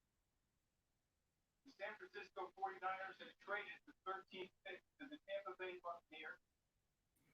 Hey, Bob. Yeah, I'm here. I don't see your video. I see you. Well, anyway, looks like Tampa Bay is trading up, dude. Yeah, they flipped spots with San Francisco and just.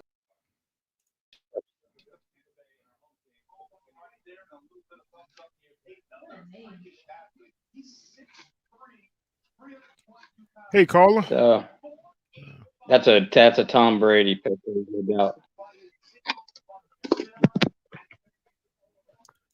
Okay, is your video off, Bob? Oh, there you are. No, I'm back on. Okay. I just saved it for a second. We were having wheel issues. Hey, you could have had Kyle and Will issues a few minutes ago. Sure, man. All right, so Tampa Bay has selected Wirfs, right? Yeah. Yeah, San Francisco moved down to the 14th spot where Tampa Bay was. They haven't announced the other compensation to go along with the trade, though. That's weird. One spot. Just one spot. Yeah, you got to believe that the Tampa Bay caught wind that somebody else was going to move into that spot and grab Wirfs. Mm-hmm. Because I don't think San Francisco is going to grab Wirfs with that pick. Would it have been the Broncos or possible? Because could have been the Falcons. Yeah, because the Falcons still need help on the line. Other than that, the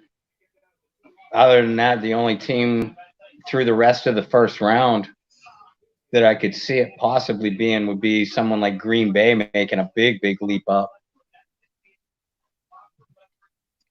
Could have been San Francisco acting like a used car salesman too, saying, "Well, I have a couple different teams interested in this kid."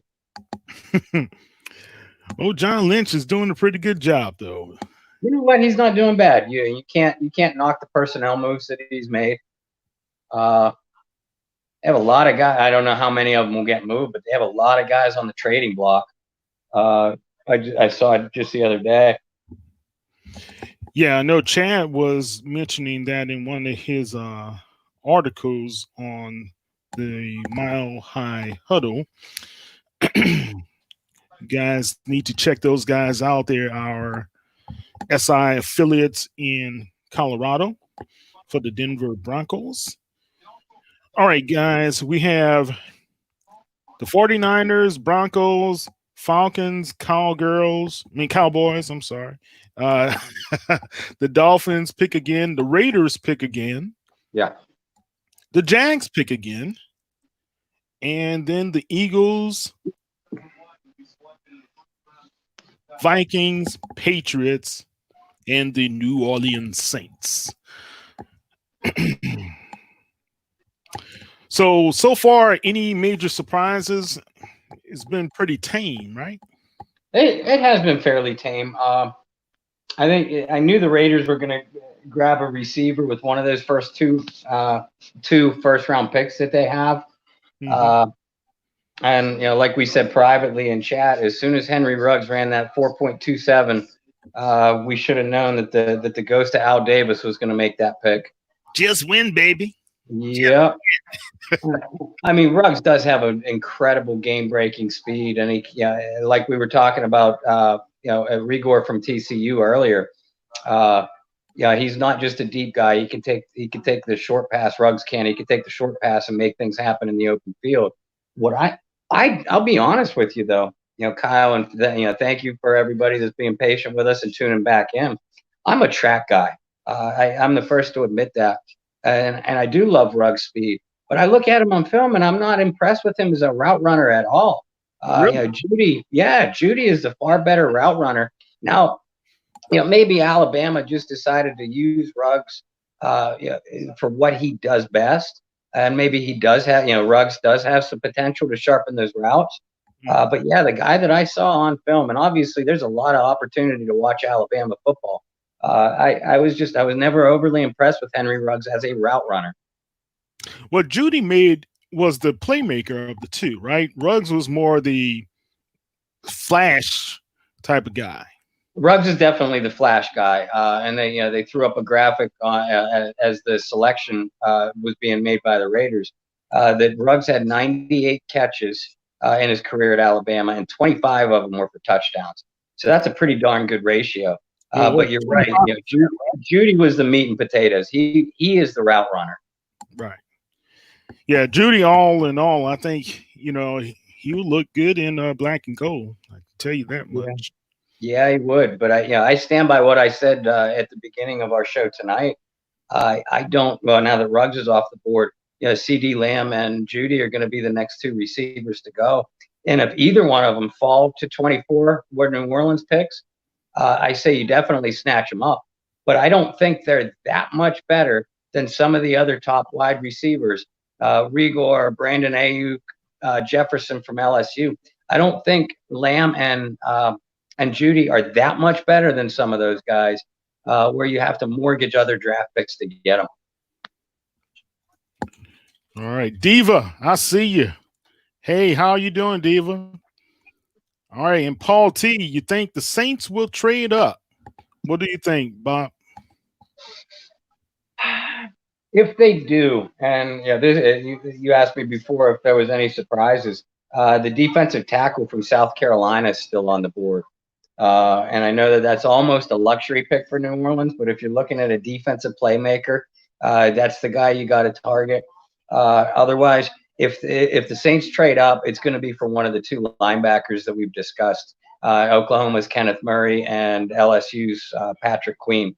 I don't think that there's not an offensive guy that I would trade up to get on the board right now if I was the Saints. Interesting. So you believe more defense than offense is the direction to really go for New Orleans right now? If they're going to trade up, yeah. And again, that's just the wide receiver position. I think all of us are in agreement that the Saints would be smart to add another receiver in this draft. And if they do so with the 24th pick, I don't have an issue with it at all. I don't see a reason for New Orleans to trade up to get a wide receiver, tight end, any of the offensive linemen available. Now that Tua and Herbert are off the board, they're not going to trade up to get Jordan Love.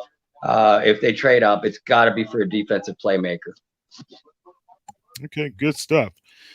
Now, I kind of was surprised, man. It's like the 49ers have two picks back-to-back now at 13 and 14. Yeah, Tampa moved to 13, remember? Oh, okay. My board didn't update online. San Francisco's making this pick, so. Where do you think the 49ers are going? 49ers, they need some defensive back help, don't they? Yeah, a little bit. There was a lot of rumors that they were looking at different free agent cornerbacks too early on in free agency. Wouldn't be surprised to see the 49ers grab a receiver. Remember, they lost Emmanuel Sanders in free agency. True. Well, could Judy go right here? He could. He absolutely could. Or Lamb. I like Lamb. I do too. I like Lamb. Javon Kinlaw, that's your defensive tackle from South Carolina. Defensive tackle. So the 49ers traded a defensive lineman, Brenson Buckner, right, to get to 13, right, which was the Indianapolis Colts pick, to draft basically a defensive lineman. Yeah. Was it that they did not want to pay Buckner? What are your feelings there? It's entirely possible. Buckner was a little bit of a late bloomer. Some people were even calling him a potential bust as a rookie a couple years back. But if I'm not mistaken, Buckner will have his contract expire. It'll either expire at the end of the year, or the team now, the Colts that have him, will have the opportunity to put a 5th-year option on him. So yeah, there were some potential contract issues. Plus, Buckner was more of an inside-outside guy. Kinlaw is strictly a disruptive defensive tackle. So you are talking a little bit different breed of a player here. And they paid Armstead that big contract, right? Yeah, so exactly. That would be an issue. So Paul T had a question for you, Bob. Do you prefer the Oklahoma linebacker or LSU's linebacker? I definitely prefer, and thank you for your question. Thank you for tuning in. I personally prefer Queen. I think he is a little bit better instinctively. They're both great athletes. So they're both sideline to sideline guys. I prefer Queen in coverage. I think that Patrick Queen is a guy that can step in for you right away and take on an opposing running back coming out of the backfield, even your most athletic tight ends. Queen is going to match up with not only in their intermediate zones, but even down the field in man coverage. And as much as I love the Saints linebacking core now, if they're healthy, Patrick Queen gives them an element that they don't have. Kenneth Murray's style of play is a little bit closer to Demario Davis, which certainly isn't a bad thing. But Patrick Queen upgrades the coverage capability of your entire linebacking unit. Right. The good thing about Murray, if he did pair up with Demario Davis, those guys are interchangeable a little bit. Absolutely.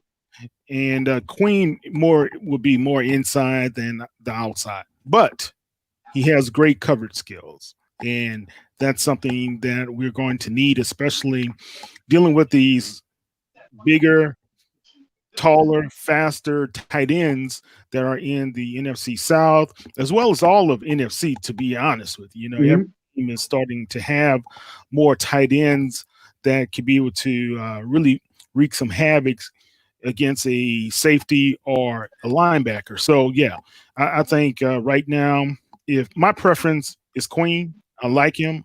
I love his character. I like what he to do just in that one season, but he has a great upside to him. But, man, you cannot overlook Murray's size and speed. Yeah, no, and I agree with both of them. And I think if either of them are sitting at 24, you do grab them. But yeah, if it's me and I'm pulling the trigger on the draft move, if I have my choice between the two, I go with Patrick Queen. Okay, I think you and I are the only ones who really like Queen. Yeah. John is a Murray guy, and Mike Detillier as well. So Javon Kinlaw out of South Carolina, defensive tackle, has been taken by the San Francisco 49ers. And now the Broncos are on the clock. Yeah, the pick is, according to ESPN, the pick is in. It hasn't been announced yet, though. Denver has been rumored to be after a receiver in this draft. They've been linked to Judy quite a bit. That would give I really liked Drew Lock, their second-round quarterback from last year. Once they got Lock onto the field, he showed me some potential. So I think that Denver is going to want to surround him with some weapons. Obviously, you want to protect a young quarterback too, but there's not an offensive lineman that I think fits the value at a 15th overall pick. So yeah, I think if I'm Denver, they could go run a linebacker too. They could go one of the linebackers we discussed. But given who's pulling the trigger and one of the greatest quarterbacks in NFL history, and John Elway, I think he's going to want to give his young quarterback a weapon here. That would be good, man, because I like the charisma of that kid. he has that swagger to him, right? At quarterback, you could tell he's comfortable in the position. He came in after being sidelined majority of the season, but when he took over, and he did. Yes, he absolutely did. The pick is Judy from Alabama, by the way. There you go. Judy goes to the Broncos, and he's going to be in some thin air up there, and he will be flying. Yes, he will. Yes, he will. This is a good pick for them. They already have a big receiver in Cortland Sutton, who I think made the Pro Bowl last year. I knew he went for over 1,000 yards receiving. And a kid I really like too at wide receiver is Deshaun Hamilton out of Penn State. So Judy's going to step right in, be a starter for them right away. I think that this is a good pick for them. Now, who's their offensive coordinator in Denver? Do you know? I'll be honest with you, Kyle. I don't follow the Broncos like I used to. I know they've had a lot of movement within not only head coach, but through with both coordinators in recent season. Well, basically ever since they did win Super Bowl 50. So yeah, I'm not sure who their offensive coordinator is. Remember, they signed Melvin Gordon, the Chargers running back, in free agency too. Right. Yeah, so they're trying to put together a good little squad, give him the young guy some support, some talent around him. So and Saints fans, remember, your team, our New Orleans Saints, are going to be facing the Broncos and all those teams from the AFC West this year. So keep an eye on what these AFC West teams are doing. We've already seen the Raiders grab Henry Ruggs, the blazing fast receiver out of Alabama. And now we're seeing Denver add Jerry Jeudy. We already know what Kansas City has in the receiving corps. Speed. Speed. Yeah. Lots of speed. Paul T asked, he wanted to know, is it possible for Pittman to fall in the laps of the Saints? Absolutely. And a matter of fact, and thank you for your question. Michael Pittman Jr. is projected to go anywhere between somewhere probably on day 2, second round or early third. But he is a guy that could slip into the latter part of the first round. So if the Saints pull a trigger on a big receiver with speed, Michael Pittman would be a solid pick for them. And I don't think for anybody that wants the Saints to add a wide receiver, he's a good one to add. He's extremely productive. Good question, Paul. Definitely. I have a question for you, Bob. All right, let's go into the second round. Let's say Sean Payton as well as Mickey Loomis.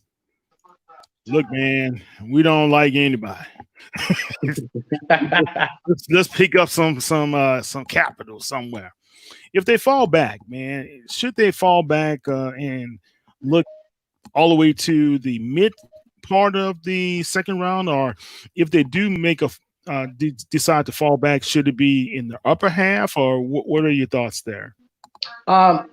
If they do trade back, and I love the idea of them trading back, I would prefer it to be the earlier the better. So I would love it to be an early second round pick, and some teams to keep an eye on out there. The Dolphins sit at pick number 39. The Dolphins might be willing to make a deal because we know that they have 3 first-round draft choices.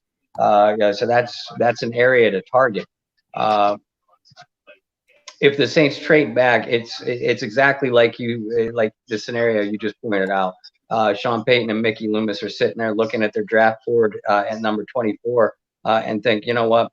There's nobody we really like at this spot. So let's try to move back. Pick up a pick or 2 this year and an early pick next year. And we've seen teams do that, move from the second to the first round, and in the process give up a future first round pick. But yeah, if that's what they do, I would like it to be as early as possible in the second round. Good.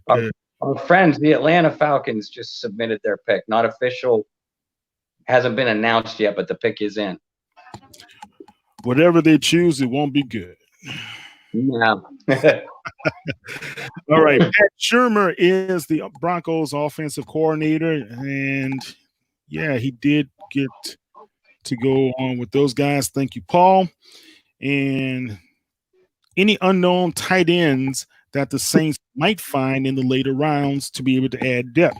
Now, we kind of went through that a little bit earlier, and Paul, you weren't on with us at that time, but Bob, go over that one more time. You were kind of disappointed with the tight end group, all in all, right? A little bit, but only in the way that I don't see anybody in this tight end class that's worthy of a first-round pick or even an early second-round pick. Probably the first tight end that's going to come off the board is Cole Kmet from Notre Dame, and he does have some nice receiving skills.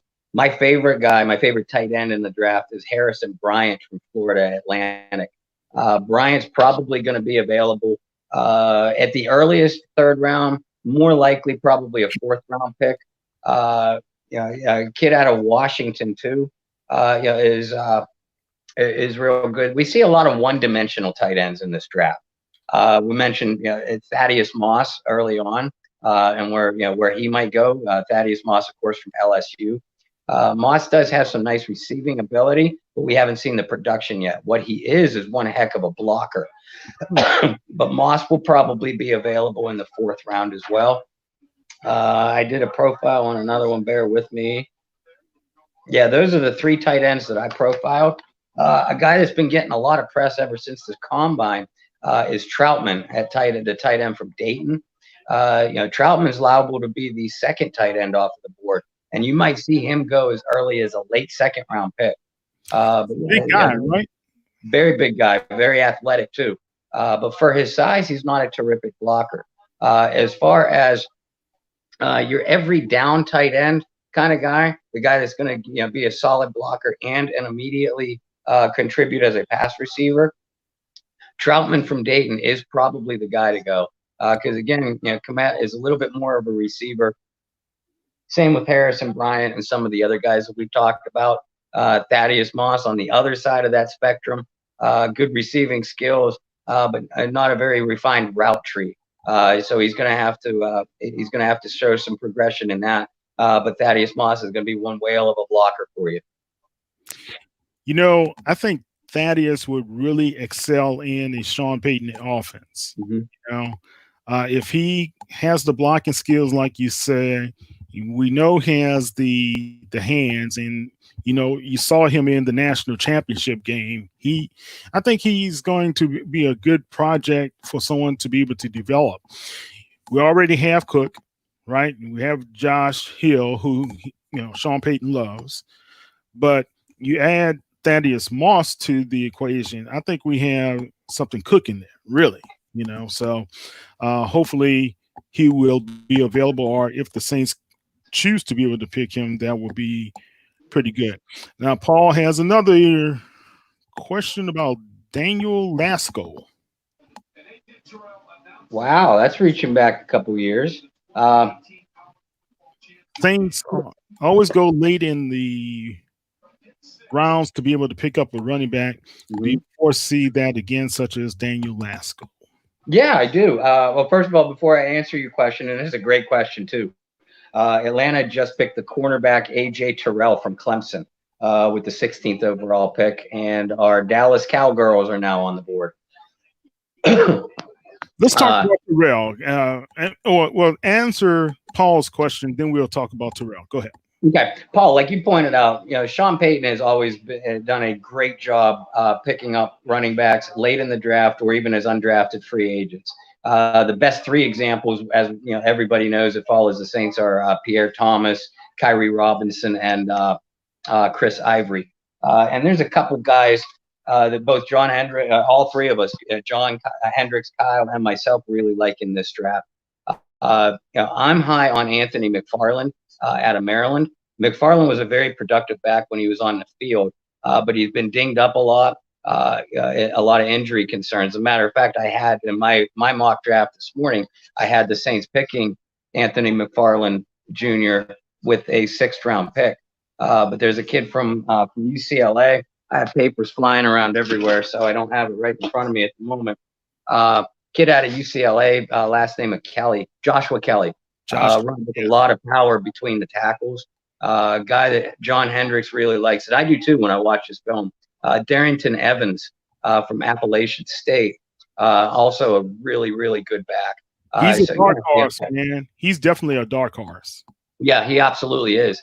So not only could I see Sean Payton grabbing a running back in the late rounds, I pretty much expect it. Yeah, he does so nearly every year. If you look at his track history, which you obviously know well, if you're bringing up Daniel Lasco.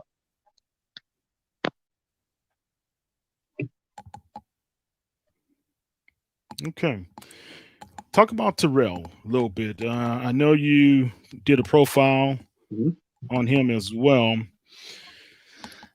I thought Terrell suffered in that national championship game, right? I thought he got exposed a lot of bit. A lot of bit. Based upon the talent that was out there, I think Terrell falls right in this particular space for the Falcons. Mm-hmm. Do you think this is like an immediate upgrade for them, or do you think he's more year 2, year 3? You'll see the maturation at that time. What do you think coming right in? I like AJ Terrell a lot. And like you said, he had an absolutely lousy game against LSU in the national championship game on the biggest stage. But a lot of people played poorly against LSU this year in that receiving corps. So I wouldn't necessarily condemn Terrell for that. Click on his film at Clemson with any other game other than that LSU game, and you're going to see a taller guy that's going to match up well with bigger wide receivers, and able to. He has a nice fluid change of direction. He lacks a little bit in the straight line speed, so the blazing fast guys might give him a little bit of trouble down the field. But he definitely has the man-to-man skills. Atlanta is going to need him to step in right away. But like you pointed out when you asked the question, you're probably going to see him have his biggest jump in year 2, year 1 to 2, 2 to 3. He's going to be somewhat vulnerable, as rookie cornerbacks often are, because Terrell can kind of get a little bit grabby. If he falls behind in coverage, but if he beats you with his press at the line of scrimmage, he can physically match up with any receiver in the league.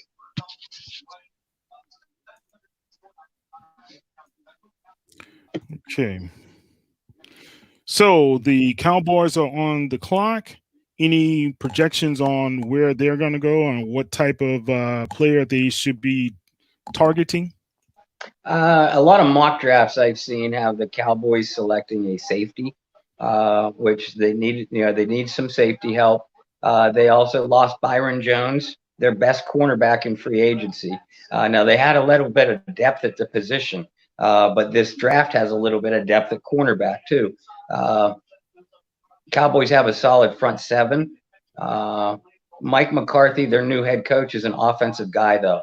So it wouldn't surprise me. CD Lamb is still on the board, one of the top receiver prospects.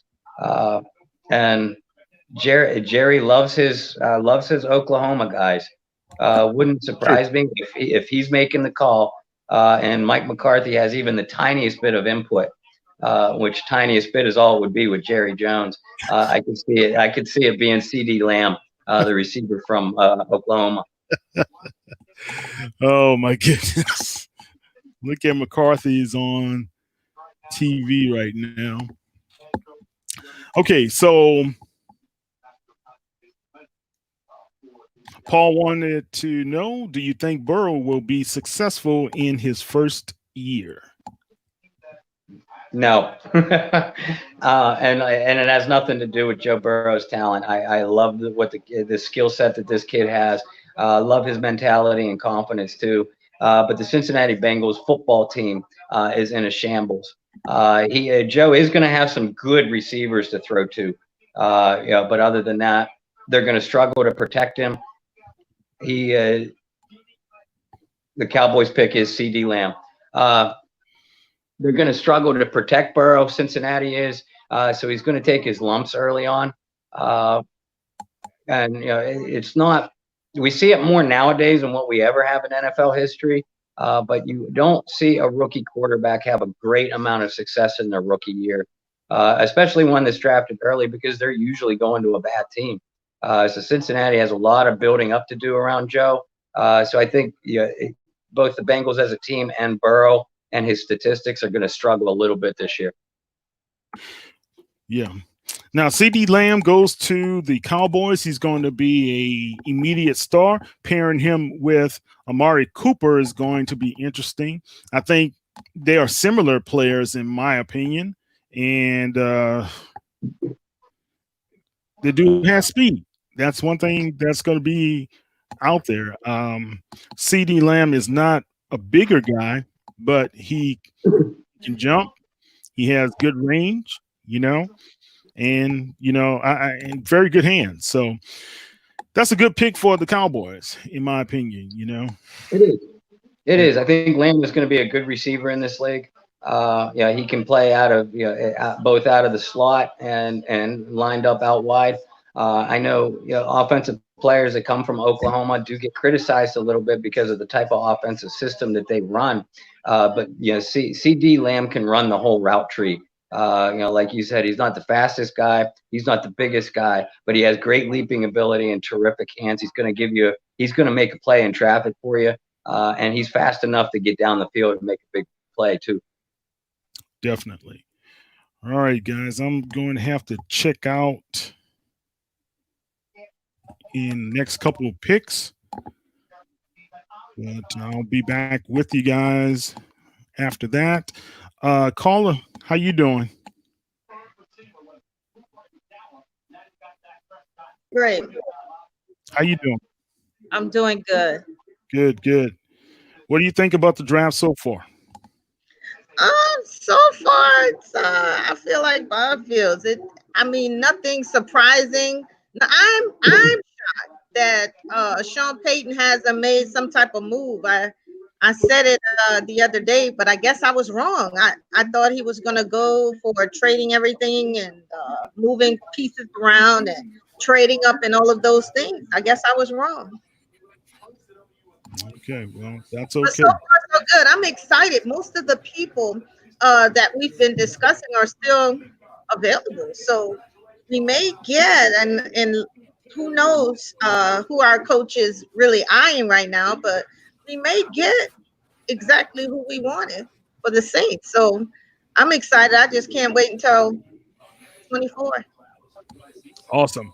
All right, I'll turn it over to you, Brendan and Bob and Carla. I'll be back in a few. Okay.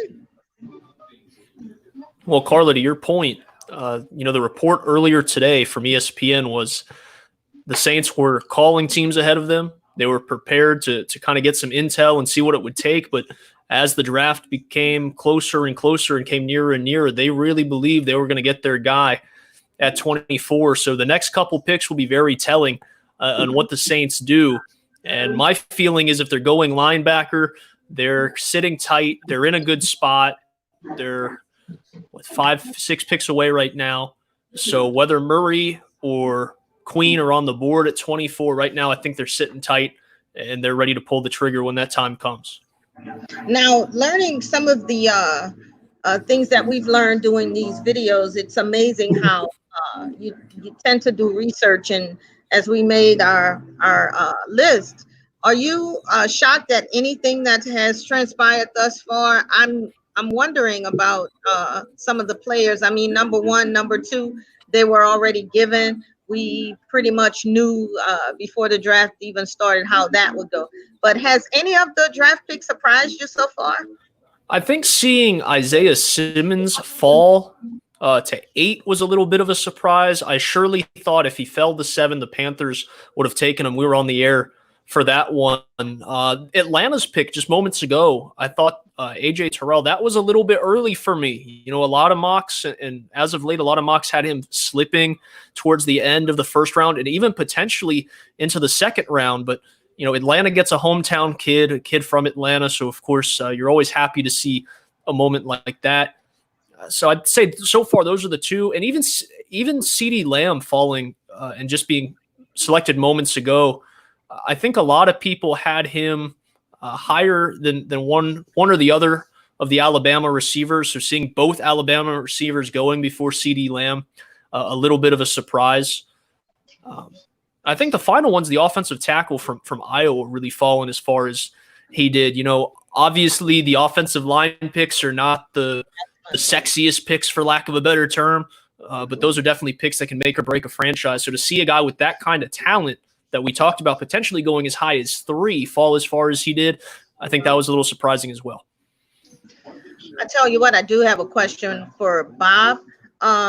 And it's ironic because I wanted to ask you, Bob, I'm totally shocked. And then this question came from someone in my home as well. I'm totally shocked with all of the interest and all of the speculation surrounding the LSU Tigers and the championship team. I'm shocked that only one player has gone in a draft so far. What do you make of this? We're going to see a run on LSU players soon. And when it starts to happen, they're going to happen fast and furious. I mean, you look in this first round, Grant Delpit, the safety, absolutely has first round ability. A little bit of an injury history that might drop him out. We know it covering the Saints. Justin Jefferson is in play for the Saints as well as numerous other teams. Patrick Queen is in play for New Orleans as well as numerous other teams.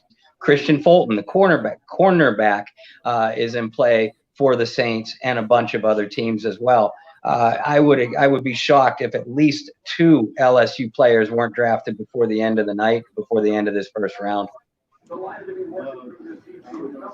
So how do you feel about us, New Orleans Saints? How do you feel about the potential of having a first round draft selection for one of the LSU players? They've never done it in the history of their franchise. Right. Sean Payton has never, we can count on one hand without using our thumb, the number of LSU players that Sean Payton has selected in any round of any draft he's done.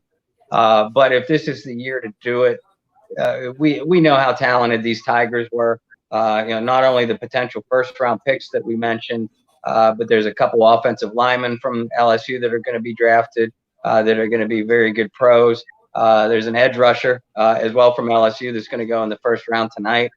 So LSU bias or non-bias, wherever you sit on that side of the spectrum aside, I think if Sean Payton were to finally draft an LSU player in the first round, he's got a handful of players, talented players to choose from this year. I sure hope he does. Bob, to your point, it's been 2 in the Sean Payton era. Will Clapp was the last, and that was round 7, I believe. So the last time you're looking at LSU Tiger going in the first 3 rounds, I think it's Devery Henderson in 2004, and then you got to backtrack even farther than that. So it's been a long time coming. I'm with you, Bob. If there's a year to do it, it's this year, and we'll see if the balls drop the right way for the Saints, and maybe getting lucky with some of these teams passing up and see if they get the guy they need. Well, all those guys that we just mentioned are still there. Miami just used the 18th overall pick on Austin Jackson, the offensive tackle from USC. So now, we're sitting 5 picks away from where the Saints are scheduled to go at 24. We can, at this point, we can pretty much be guaranteed that at least a couple of the guys, whose names LSU and otherwise, whose names we just ran down, are going to be on this board. Yes.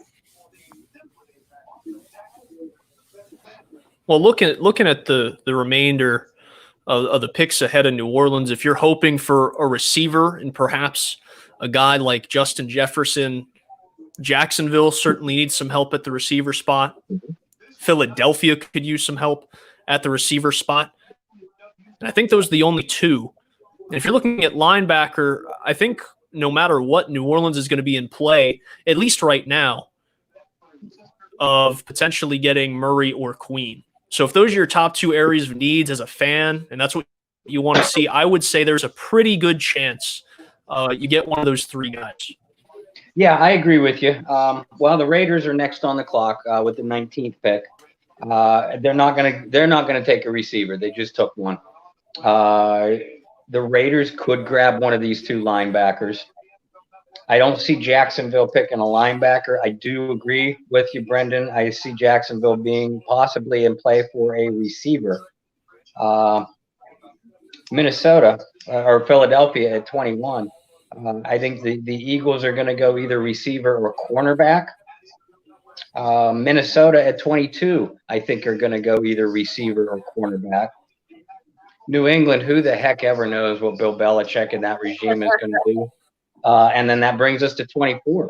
So, yeah, like you said, unless somebody else trades into one of those spots that we just mentioned, specifically for Murray, Queen, Jefferson, which I think are the three biggest names on Saints fans' needs/wants list at this point. I think our odds are pretty good that at least one of those guys are going to be there at number 24. Well, Bob, back to your comment about Queen. I find it ironic, though, if you think about it. I would say until maybe the last couple of weeks, maybe, most of those popular players on LSU's team have been getting all types of TV coverage, and their names have been on the lips of just about everyone, but not necessarily Queen. And he's really fast. He's quick. He's smart as far as his style of play. And some of his tapes, if you've seen some of his plays, he's pretty impressive to say that, he hasn't really had the TV coverage or, the coverage that some of these other guys have had. No, and I agree with you, and I don't understand it. I love Patrick Queen's game. The only reason potentially that I could figure out why Queen and these other defenders, remember how talented Christian Fulton is too, is LSU grabbed all the headlines this year with their offensive production. And the LSU players that everybody is talking about are mostly offensive players. I think Queen is as talented as any defender, any linebacker in this draft. And I've said it for weeks now. After Isaiah Simmons, who's already been drafted, Queen is the second highest linebacker on my draft board. I noticed that. And Brendan and I both, we took a very close look at Queen and a serious look at him even as late as today. And I said, this guy is pretty impressive. Mm-hmm. So he moved up a lot of notches on my list. Yeah, and LSU certainly has a recent tradition of churning out very, very successful professional football linebackers. And I think Queen is going to be the next one in that line. He may still be available by the time we're up. Raiders pick is coming up now. I'm waiting for Corrupt Goodell to announce it.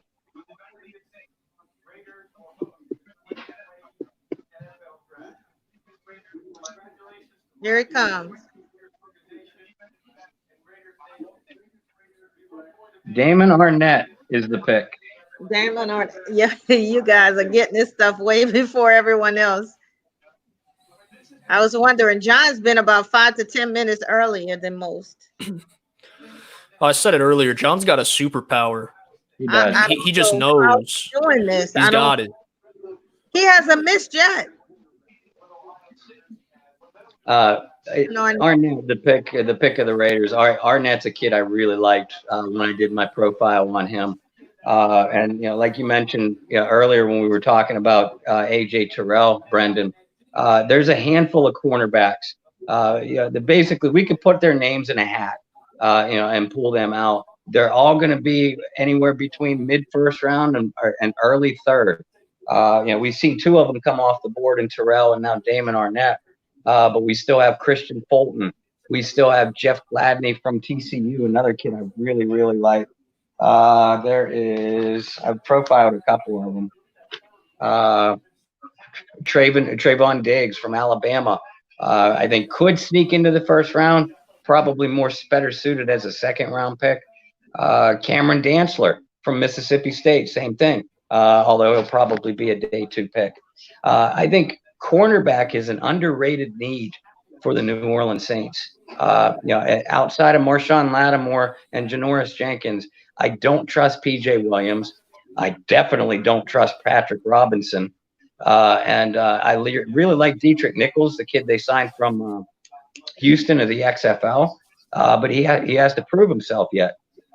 With the multi-receiver sets that this team is going to face, I think they need to get a talented cornerback out of this draft. I have to agree. I see Jacksonville is on. I think the one thing to be interested in here over the next couple picks, and especially when we get to New England, was Jordan Love really the guy in this draft that the Saints wanted? I know a lot of us have talked about that, and I think some of us are not too convinced that was the quote-unquote guy in round one. But we're getting closer. He's probably the next highest-rated quarterback on the board, and you have New England and New Orleans that could be looking at finding the successor here. So I think that's one thing as we progress through the next couple picks that we really have to keep an eye on. I did a piece on Jordan Love recently and a couple different targets the Saints could go after. And I think I have my heart set on Jalen Hurts if they're able to get back into the second round. But, Love is a guy who's got all the intangibles. He's really intriguing, Bob. I know that you did a piece on him as well. Remarkable arm strength, really quick release, but there's something just missing, and he needs a quote-unquote red shirt year. Yeah, at least one red shirt year. Jordan Love's athletic ability and overall skill set and style of play has been compared to Patrick Mahomes. And I think that's a pretty good comparison as far as if you're looking for comparable styles. But Jordan Love is no Patrick Mahomes. He needs a lot of work on his accuracy. His footwork, when I broke down his film, he has very quick and athletic feet. But I don't like his foot placement, especially when he's under pressure. And you're right. He just needs a year to develop in an offensive system that's going to work what they do around what he does well. And we know, the two teams at this stage of the game, the two teams that are going to be in most need of drafting a quarterback, New England and New Orleans, those are two offensive systems that will gear what they do around what their quarterback does. Obviously, New England, at least New Orleans still has Drew Brees. They might only have him for another year, but they have him. New England's quarterback need is now. So if Love or Hurts comes off the board in the first round, I think New England is very, very much in play. My question to you guys, both of you, is say Jordan Love slips into round 2, and that's the area where you're going to start to see people talk about Jalen Hurts too. If you have the opportunity to grab either Hurts or Love, who do you do? Who do you grab? Well, I'll go first because I'll be quick, Brendan. One thing that I found is Love has been compared to Tim Tebow. And one thing that I think has been consistent is the fact that he needs to improve in a lot of areas. And so right now, I'm not so sure if Love is going to be the best fit. And this is my first time admitting that. But the more I look, the more I consider, and the more information we assess, I'm just not really sure if that's the best move for our team right now. But I said earlier, for me, with Jalen Hurts, out of the quarterbacks that I felt fit the Saints the best, and you're getting the most bang for your buck, I said Hurts in the second or third would be the best. And I think the one thing you have to look at when you look at Hurts, he's been a winner everywhere, and it is extremely difficult.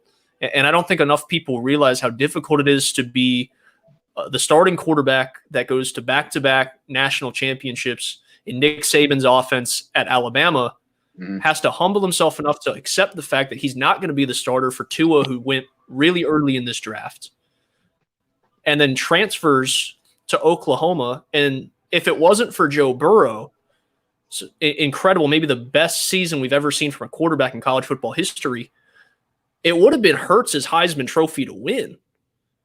And Hurts had over 5,000 yards of total offense and 52 touchdowns at Oklahoma. And that's already after leading Alabama to some very successful seasons. So winning is a big part of it. I think character is a big part of being a quote unquote heir apparent to a franchise. And I'm just really impressed by Jalen Hurts' character, how he carries himself, and how he has now led 2 different Division I, Power 5 Division I football teams to college football playoffs in 3 or 4 years. I think you're dead on about Jalen Hurts and his character and emotional toughness. And certainly the young man has shown me a lot that way. As far as his mechanics to go, if I'm going to line up the mechanics of Jalen Hurts versus the mechanics of Jordan Love, I think Love is actually a little bit more advanced. Hurts has a little bit of a hitch in his release. That could easily be worked on. We're splitting hairs here when it comes to that. And I'm not saying that Jalen Hurts has the type of mechanics that is going to make him unsuccessful in the pros. He just has an elongated release. And we know that gives defensive backs an opportunity to get a jump on certain routes. But as long as you're not asking Jalen Hurts to start for you right away, that can easily be worked on. And we've just seen our next LSU player come off of the board. Chase Young was just drafted by Jacksonville. Wow. Wow.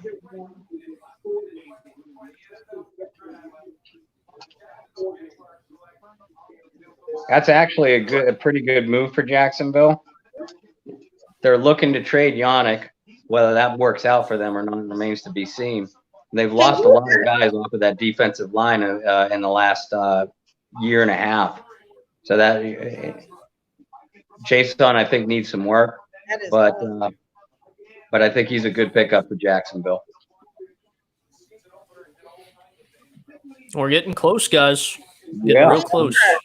And what's most surprising is most of the guys that you have, I think that all of us have on the top 10 list are still available. Yeah, I think this is the best thing that could have happened to the Saints in terms of how the board has fell so far. Obviously, that could change in the next 2 or 3 picks, but the way we're sitting, I think the Saints are in really good hands. They have an ability to kind of pick and choose and figure it out. But Bob, you allude to it. I know John's alluded to it this week. Sean Payton, every draft has one guy he absolutely falls in love with. And, you might see it at 24. If he's selected before, whoever that guy is will know. But I'd love to sit there and just pick the brain. I think Mike Detillier said it best earlier this week is it's really hard to pick up hints from Sean Payton. He doesn't give you a little nudge or a wink by any means. He's really about business, being quiet and letting everybody find out at the same time, whoever it was. And maybe the biggest example in recent memory was Marcus Davenport, because a lot of people thought the Saints were going to move up and get Lamar Jackson, which in hindsight might have not been a bad thing. It was interesting because we had Mike Detillier on. Kyle and I did the year that they did move up to pick Davenport. We had Mike on a night or two before the draft, and there was a lot of noise at that time that the Saints would move up. And like you said, everybody that was predicting that they would move up, it would be for Lamar Jackson. And Detillier said, as we were closing off, he said, I do think the Saints are going to move up, but I think it's going to be for a pass rusher. You want to talk about Mike Detillier's amazing superpowers? Right there is a perfect example. Absolutely. Mike is so highly regarded in this community. He's done this for a long time. And the one thing I took away from this week is he said out of the 35 years he's been doing this, he's never seen a receiver class as deep as this. So I think going into day 2 for New Orleans, that's definitely got to be the thing to watch if they don't grab a receiver at 24. It's so deep, you're going to be able to get a really good receiver in round 3 if you don't move up to round 2.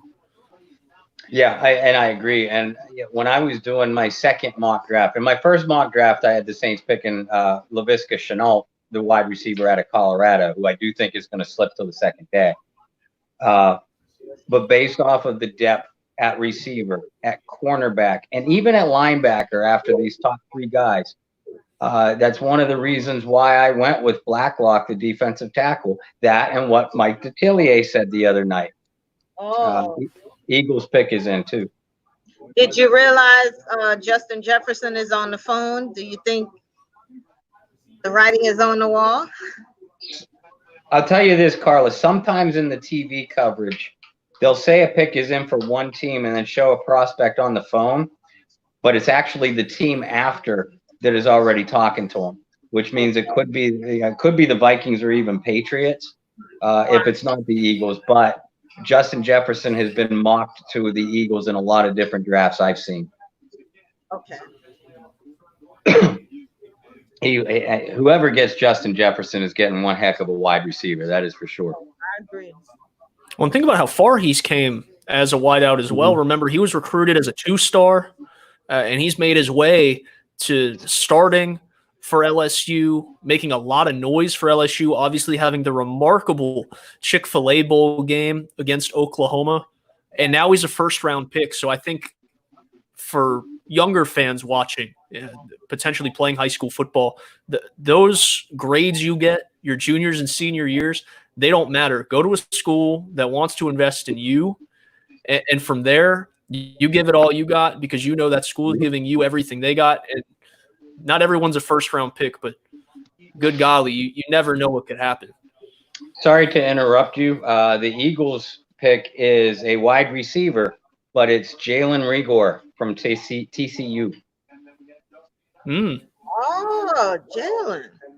I like Jalen a lot. I know Kyle loves this kid. Yeah. He is a playmaker, that's for sure. He is a baller. He's not the biggest guy, but he's not tiny either. He's physical and he's fast. I saw that today.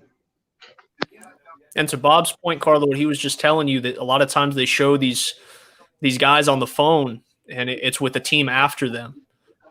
Who could forget, if you're a Saints fan, a couple years ago, apparently the Saints were on the phone with Reuben Foster, and then he hangs up on the Saints and is selected by the Niners. So you never know who they could be on the phone with. And a lot of times it's guys calling and going, hey, if you're here at pick, let's just use the Saints as an example. Sean Payton could be on the phone with Justin Jefferson, let him know, if you're here at 24, we're going to get you. Yeah, or we know because of the way the TV coverage is governed, the picks are often in before the TV broadcast will even announce it. So it's possible that there are a couple picks ahead in real lifetime, but because these guys are trying to get their fillers in and their ads in, Jefferson could very well have been on the phone with the Vikings or the Patriots or someone in 23 or Sean Payton. I was about to say, or could it be he might have been on the phone with the Saints? 2 more picks. And if your hope is still for a linebacker, the Vikings are not going to pick a linebacker at 22. I would be shocked. You're in great shape. Mm-hmm.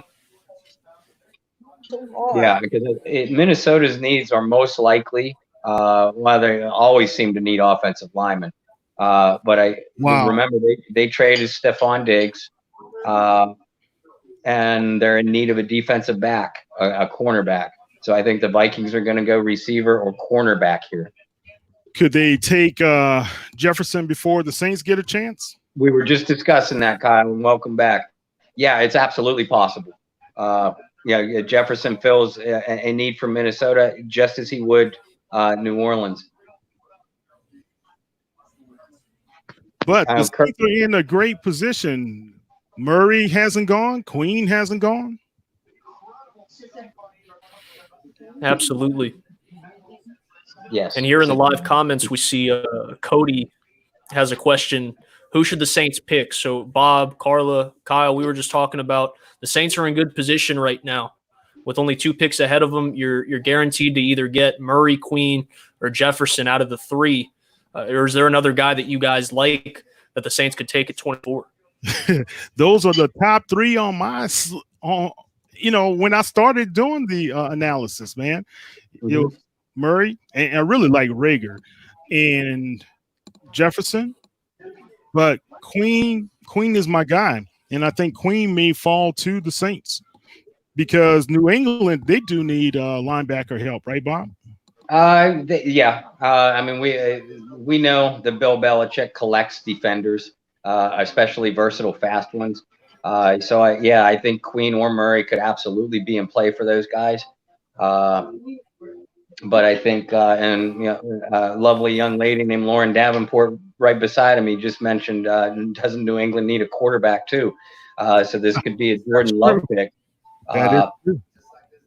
But as far as to your question, and thank you for your question, and thank you for tuning in, I'm going against who I predicted the Saints would pick in both of my mock drafts, including the one this morning, where I had them picking a defensive tackle who's still on the board. But that was in part because I expected both Murray and Patrick Queen to be off the board. We're almost guaranteed to have at least one of those guys there. So you asked Murray, Jefferson, or Queen. Which one would I go with? I'm with you, Kyle. I go Patrick Queen. Man, I think the Saints are in a great position. Just we'll see what the Vikings do. That's going to be the telltale sign. Because New England lost Fowler, correct? Yeah, they did. Yeah, they did. So, they're going to need a linebacker. Well, the Vikings pick is in, so we should know momentarily. We should, and I still think Minnesota's got to go either receiver or cornerback here, given what they've lost at those positions in the offseason. I would hate Justin to go up there, man. He would, because I would too, because he is one of the few people that might make Kirk Cousins look good. Come on, guys, that was funny. That was good. It was good. I chuckled a little bit, just enough, right?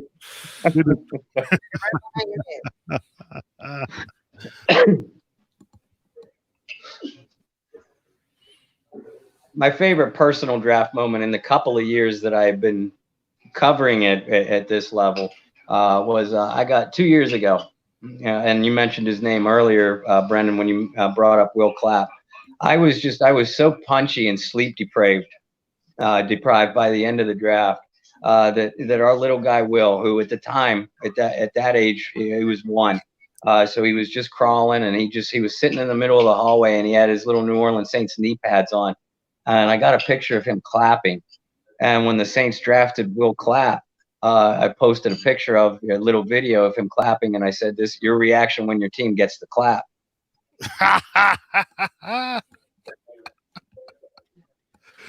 That's a good one. That's good. I have my moments.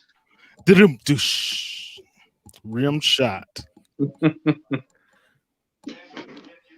I'm surprised we haven't heard from John. I'm sure he's all over the phones trying to figure out what's going on in the Saints virtual war rooms. But I'm surprised we haven't heard from John. As Carla said, he's been really on top of these picks today. We've heard who's getting picked probably five minutes at least before the pick got in, just about every pick. I'm hoping that Hendrix makes a dramatic entrance and all of a sudden just pops on camera in a minute and gives us the breaking news.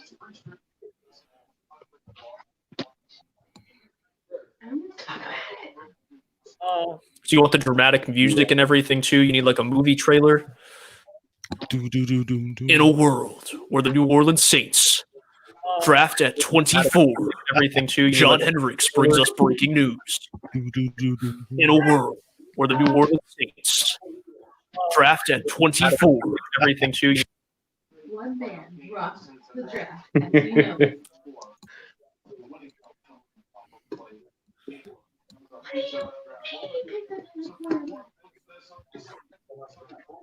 Pats traded out. Chargers are up. Interesting. Okay. Could the Chargers get Jordan Love here? So the Chargers up next. No, they- 'cause the Chargers got grabbed Herbert. Yeah. Oh, they did get Herbert early. That's right. I'm still surprised he even went that early.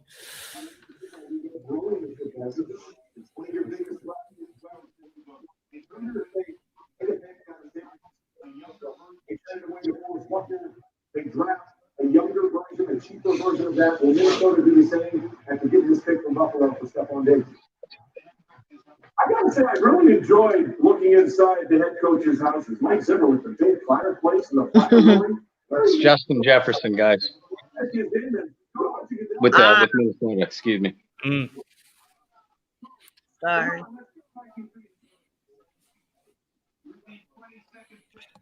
He's I going really thought he was going to go to Philadelphia. So Yeah. Yes, the Eagles.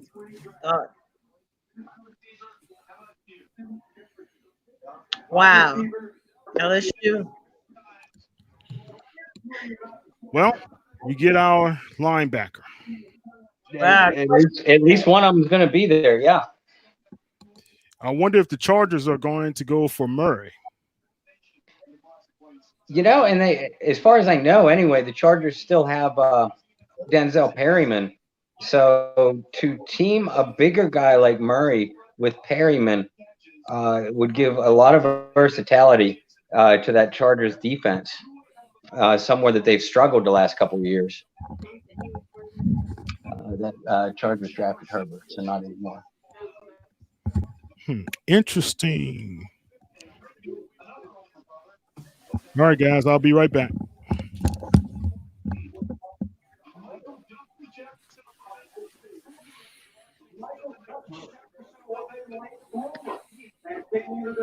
So Jefferson comes from a deep football family. An LSU geek football family. Yes.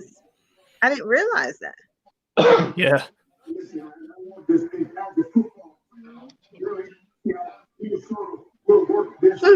Because I'm feeling worse than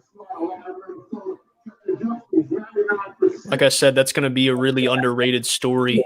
I know a lot of people here in Louisiana will understand it, but to, like I said earlier, to be a 2-star, start at LSU and be a first-round pick, that's really remarkable. Mm-hmm. That's something that really impresses me, someone who's covered high school, college, NFL. Anytime you hear about something like that, it's really impressive. Yeah, without a doubt. And you presented such a fine example for any young men or young women that are playing athletics too, any sport. When you pointed out, don't get discouraged if you face a little bit of adversity like that early in your athletic career. Michael Jordan was cut twice as a middle school and high school basketball player. So just keep plugging. Find out what you need to improve in. There are plenty of success stories. Justin Jefferson being a perfect example of one such success story.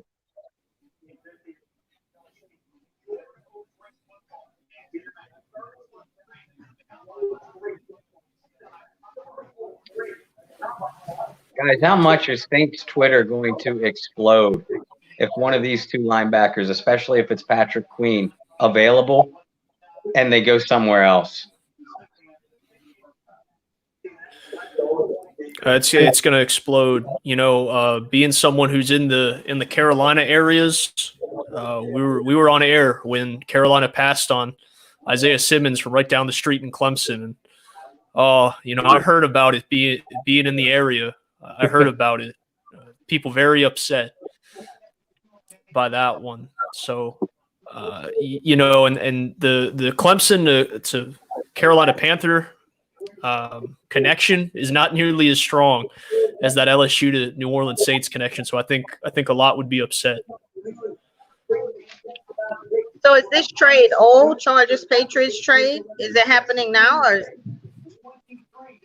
It happened. Yeah, the Chargers are on the clock now.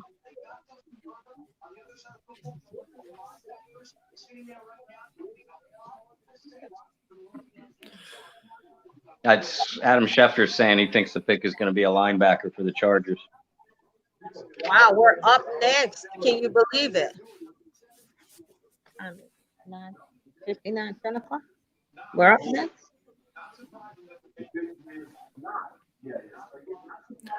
Bob, I think you made a good point. If the pick here for the Chargers is Murray, to have two inside backers like that with Denzel Perryman, one much bigger than the other, that would be really interesting to watch over the next couple of years for San Diego and what they do defensively in their schemes to really highlight the talents of both those guys. Yeah, absolutely. Because remember that the Saints had an opportunity to draft Perryman a couple years back. It was the same year that they drafted Stephon Anthony. And it's my understanding that Anthony and Perryman, they liked them both a lot.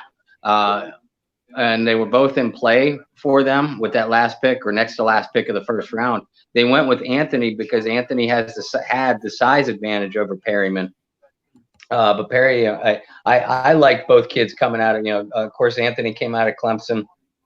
Perryman came out of Miami. I was split right down the middle, too. With the Chargers.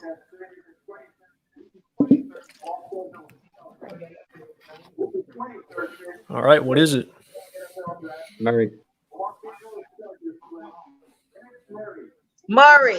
It's Murray. So we got Patrick. So it fell in your laps, guys. It has fell into New Orleans' laps. Patrick Queen.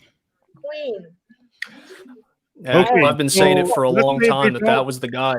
If they do not select Queen, Bob and Brendan and Dr. C, who is it? The genius, the pretty genius known as Bob Rose, had a defensive tackle going this morning. I think I would really be shocked if they don't. I really would. I wouldn't. If not, I'll have to revert back to what I've been saying for the last week, Love. Yeah, don't be too surprised, though, Charlotte. The lovely Lauren Davenport is predicting that the New Orleans Saints are going to draft Jordan Love. That would not surprise me. It wouldn't surprise me. I don't like the pick based off of the draft board that is sitting in front of them right now, but I understand the logic.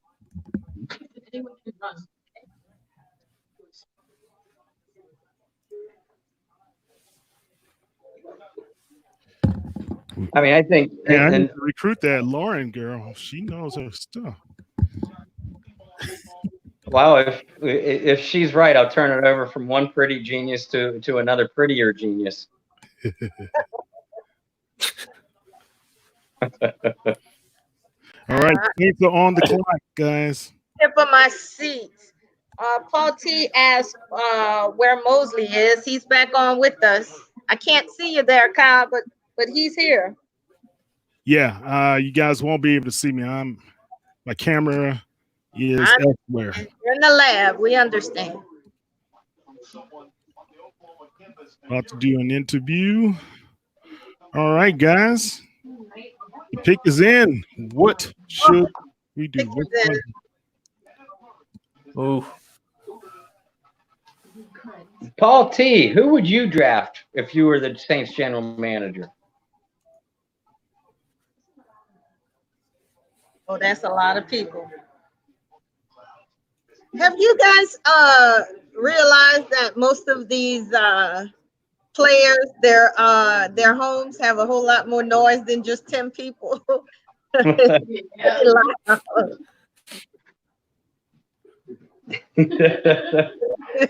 is. It's pretty loud. I didn't even think about it, but you're absolutely right. I mean, just now, that was the loudest I've heard yet. So.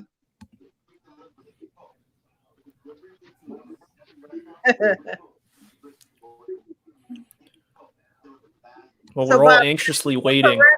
Our pick is in? No, it's not.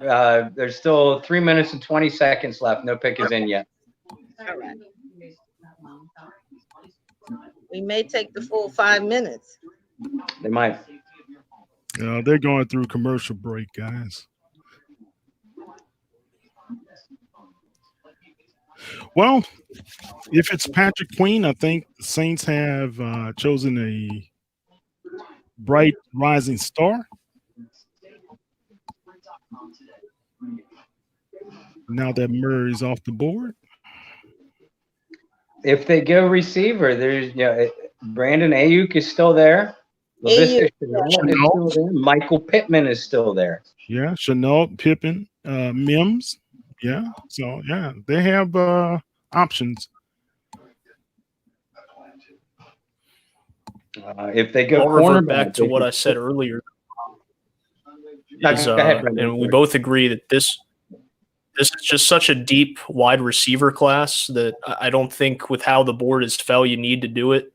And I'm having some connection issues, so if I've cut you guys off, I am sorry. Yeah, I think it's got to be linebacker or quarterback.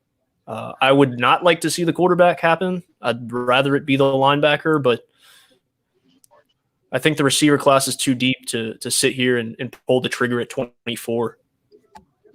I think if they get a receiver or cornerback, and there's still a handful of really good ones on the board.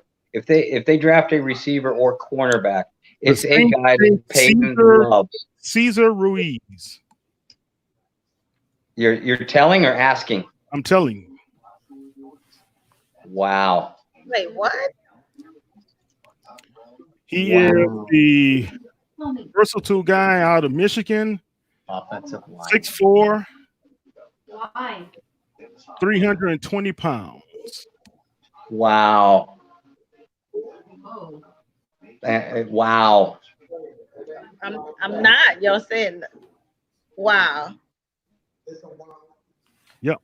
And I'm quoting Mr. Hendrix and saying that the only way John would have been angry is if it were an offensive lineman.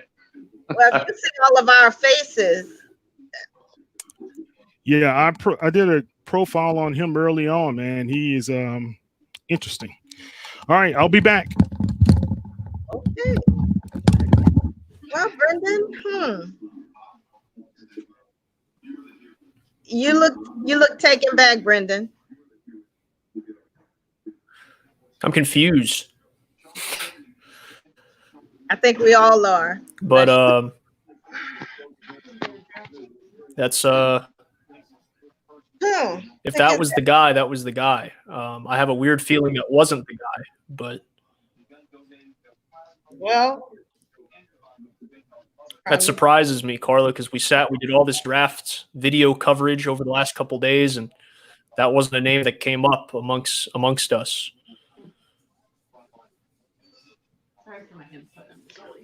I got no words. I mean, okay, guys, I'll be back shortly. get it right. Yeah, you got to get to work. Yeah, I'm sorry. Don't be. Thank you. Okay, well, and the pick is about to be official. If you're just tuning in with our show right now, that the Saints are drafting an interior offensive lineman, Cesar Ruiz, from Michigan. Look, in plenty of other directions I would have gone with this pick. The only thing, angry Saints fans, the only thing I'm going to tell you is this team has drafted really, really well over the last 3 years. Trust the process. I mean, New Orleans just re-signed Andrus Peat to a 5-year, lucrative 5-year deal. They, of course, drafted Eric McCoy with their first pick last year. But Larry Warford, in my opinion, Brendan, was really shaky, especially down the stretch, and carries with him a high salary cap number. So the value for Ruiz is there. It's a head scratcher at this stage. Unless they have a deal in place to trade Warford and get back into the second round and maybe grab one of those needs. That's just speculation, but it's really early on to even talk about something like that. It is, and I certainly, even and Warford by himself wouldn't be worth a second round pick, but possibly a mid round pick that they could use as ammunition to move further up. And I laid it out in a piece right after the season ended. Warford, in my opinion, is a potential cap casualty given the high salary that he's going to carry into the 2020 season. Now, I'm not saying that the Saints are going. I'm like you. This is just I'm throwing stuff at the wall and seeing what sticks. If they make a move with Warford now, I doubt that Ruiz would be expected to step right in, but they have Nick Easton. Warford is a free agent after the 2020 season. They're obviously looking at a guy like Ruiz to step in as the starter right away.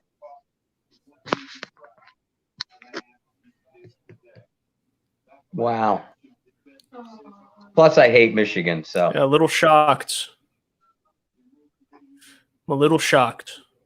Well, I'm gonna have to do what Carla did because we've been sitting here collabing. So I got to get on a video for the sites and for the social media. So I'll jump back on here momentarily. But I'm with you, Bob. I'm with you, a lot of these viewers. Tammy, wow, I think you're taking the words right out of our mouths. This is a surprising one. But one thing I can assure Saints fans is over the years, you look at picks in which you've scratched your head and gone, Sean, Mickey, what are you doing? 9 times out of 10, they've panned out to be pretty good picks. So I think that's the positive note to stay on. And Bob, I'll let you have the show, and I'll be back in a little bit. Well, Saints fans, if you're still with us, first of all, I do want to caution you if you do have any comments or questions. I can't see the screen, so I do apologize if I'm not overlooking you. I just can't see what you're asking or what you're saying. So it's just going to be me talking for a couple of minutes anyway. Now, again, if you're just joining us, the New Orleans Saints pick with the 24th selection in the first round, interior offensive lineman, Cesar Ruiz. Ruiz is a big kid, comes from Michigan. So strike one if you're a Michigan hater. But Ruiz is light on his feet. He's extremely versatile. He could play all 3 of the interior positions and did so at Michigan, including center. And we know Sean Payton and Pete Carmichael, the offensive coordinator, loves versatile offensive linemen. So Ruiz will give you that. And we saw the Saints struggle at both guard positions a little bit during the 2019 season. Andrus Peat is still a Saint. He was re-signed, to the surprise of many, to a lucrative 5-year contract. So we know that Pete is going to be your left guard. But there's some questions at the right guard position. Larry Warford has been a Pro Bowler for the Saints and is certainly still under contract. But Warford only has 1 year remaining on his contract, and some have speculated that he could even be a potential cap cut, given the high salary that he's going to carry. So, I mean, Ruiz is certainly a pick that gives you some youthful depth on the inside, because we also know Andrus Peat has missed some time with injury. So there's that to consider as well. Like I said, if you're angry Saints fans, just look at how well the team has drafted over the last 3-4 seasons. How many Pro Bowlers and All Pros have come out of the last few drafts, and just understand that we have to trust the process. Here's the trade, basically. Moments ago, the Saints go 49ers trade picks 31, 117, and 176 to Minnesota for the 25th overall pick. And what the 49ers were doing was, in this deep wide receiver class, they need to strengthen that position. They lost Emmanuel Sanders in free agency. Their only 2 healthy wide receivers right now are Deebo Samuel and Hendrix. Jalen Hurts is coming back from injury last year's rookie. He couldn't line up.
Hey, John, Hey, bud.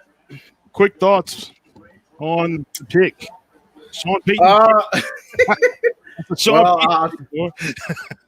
I tell you, social media is not taking it too well. I said this earlier too. I said the only thing that would make everybody mad is if they take an offensive lineman. So to me, you got to think somebody like Larry Warford's going to get traded. You think?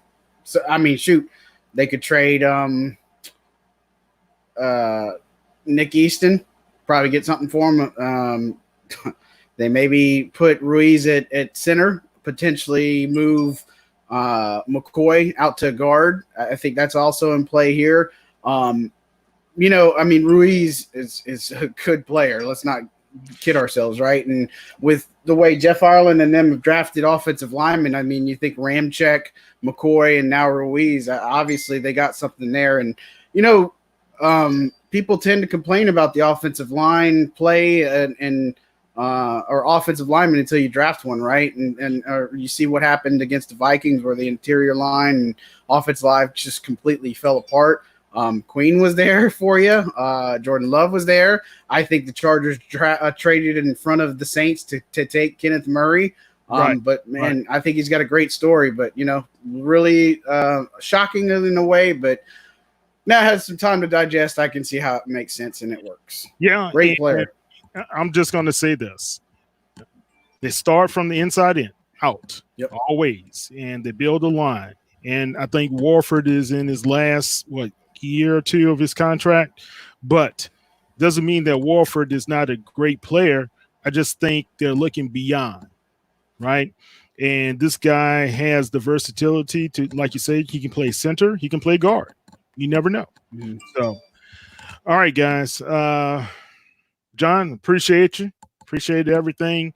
Guys, we will be back on a little bit tomorrow after the Saints couple of picks. I think they're going to jump in.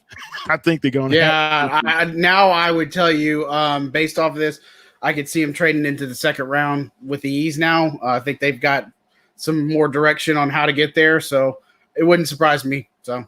Yeah, definitely. Guys, don't forget, you can check John Hendrix out and all of his writings on si.com/NFL/Saints for all your latest in Saints news. Thank you guys for joining us this evening. John, thank you for everything you do. You guys have a great time and be safe out there. Stay home. Right. All right. Take care. Take care.